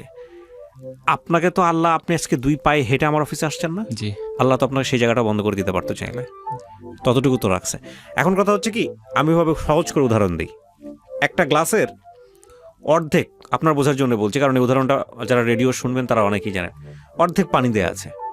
তাইলে আপনি 2 ভাবে দেখতে পারেন। একটা হচ্ছে এই গ্লাসটার অর্ধেক খালি, আরেকভাবে দেখতে পারেন যে এই গ্লাসটার অর্ধেক পানি দিয়ে পূর্ণ। এখন আপনার জীবনে যতটুকু আছে অতটুকু নাও থাকতে পারতো। এটা চিন্তা করে আপনি যদি মনে করেন সামনের জীবনটাকে আগায় নিয়ে যাবেন, এবং আপনি যদি একজন আল্লাহকে বিশ্বাস করা মানুষ হন, আপনি তো ধর্মভীরু মানুষ আমি যতটুকু বুঝি, তার উপরে যদি তাওয়াফ করতে পারেন, তাহলে নিঃসন্দেহে আপনার ভবিষ্যৎ জীবন অনেক ভালো কিছু হতে পারে। এটা হচ্ছে বিষয়। আর যা গেছে তা গেছে, এইটা নিয়ে কথা বলে কোনো লাভ নাই। আপনি যদি ওই জায়গাটায় পড়ে থাকেন তাহলে জীবন আগাইতে পারবেন না। এটা হচ্ছে বিষয়, সামনে দেখতে হবে আপনাকে। জি। হ্যাঁ, আমি যেটা বলতে চাই, আমার বলার বিষয়টা হলো, আমার জায়গা থেকে যেটা আমি বলতেছি, মানুষের তো মনে করেন আমার যে বিষয়টা, আমি যখন ভালো ছিলাম তখন তাকে বিয়ে করি, আমি তো তার বিরুদ্ধে কিছু বলতে চাই না। কারণ আমি সবসময় চাই সে যদি আমাকে ছেড়ে চলেও যায়, সে আমার স্ত্রী ছিল, সে এখনো সুখে থাক, সারা জীবন সে সুখে থাকুক, ভালো থাকুক, এটাই আমার দোয়া তার প্রতি। কিন্তু আমার কষ্টের যে বিষয়টা, এটা বলা উদ্দেশ্য, কারণ আমি তো তাকে বেশি ভালোবাসতাম, জীবনের চেয়েও বেশি ভালোবাসতাম, এবং তার ভালোবাসার জন্য আমি চ্যালেঞ্জও করছি কোনো সময়। এখন আমার হাত কেটে ফেলা হয়েছে, আল্লাহ তাআলা করছেন, একটা অ্যাক্সিডেন্ট হয়ে গেছে। তখন কেন হাত কাটার পরে মানুষও অনেকেই বলছেন যে ওর ঘরে তোমার থাকা উচিত না, ওর ফ্যামিলিতে তুমি তাকে কোনো শান্তি পাবে না। ওই ছেলেও বলছে, অনেক মানুষে বলছে। তারপর সে মানুষের কথা কানে নিল বা নিজের একটা ডিসিশন কেন সে আমার হাত আজকে চলে গেল, সেটা কি আমার অপরাধ? আজকে অ্যাক্সিডেন্ট তো আমি ইচ্ছাকৃতভাবে করি নাই, ওটা আল্লাহ তাআলা করছেন। এখন যে বর্তমান বিষয়, হুম আমার যে এরকম একটা অ্যাক্সিডেন্ট হয়ে গেল, হুম আমি 3 মাস লাইফ সাপোর্টে ছিলাম। একটা মানুষ লাইফ সাপোর্টে থাকলে তার পিছনে 4-5 জন লোক লাগে সেবা আনাগোনা করার জন্য আচ্ছা মেডিকেলে। শুধু একজন লোক ব্লিডটার মধ্যে থাকতে হবে অল টাইম, অনেক ধরনের মেডিসিন। আমার যে হাত কেটে ফেলা হয়েছে একটা, আর একটা হাত আছে ওইটা, ওই যে মাংস হাত পেট থেকে লাগানো হয়েছে প্লাস্টিক সার্জারি। হুম এখন যে আমার ভিতরে হাতে মানে প্রবলেম হলো রোগ নাই, যে কারণে আঙ্গুল সোজা হইতেছে না, রোগ পুড়ে গেছে। হুম আচ্ছা, এখন আমি ইচ্ছে করলে আমি একটু পানি পিপাসা হলে আমি পানিটা খাইতে পারি না হাতে নিয়ে। ইচ্ছে করতেছে আমার একটা ভালো জিনিস খাওয়া, আমি প্লেট দিয়ে একটা জিনিস খাবো। না কিন্তু এটাতে আপনি আপনার স্ত্রীকে তো অভিযুক্ত করতে পারেন জি না। না, জি না, অভিযোগ করতে পারি না। না, আমার যে বিষয়টা বলার, আজকে সে যদি আমার পাশে থাকতো তাহলে তো আমার পৃথিবীর সব সুখ আমার। এটা যদির কথা, তাই না? জি। বিষয়টা হচ্ছে এরকম যে সে তার জীবনের মতো করে সুখ বেছে নিয়েছে। জি কোনো মানুষ কিন্তু এরকম না, এটা আমাদের ধর্মেও বলে না, রাষ্ট্রীয় নিয়মও নাই। আপনি কাউকে বিয়ে করেছেন মানে হলো সে জীবন মরণ সবকিছু ফেলে দিয়ে আপনার সঙ্গে সারা জীবন থাকবে, আপনাকে ভালো লাগুক আর না লাগুক। জি এটা কোনো জায়গায় কোনো নিয়মে নাই। আপনি যেটা প্রত্যাশা করছেন সেরকম হতে পারতো।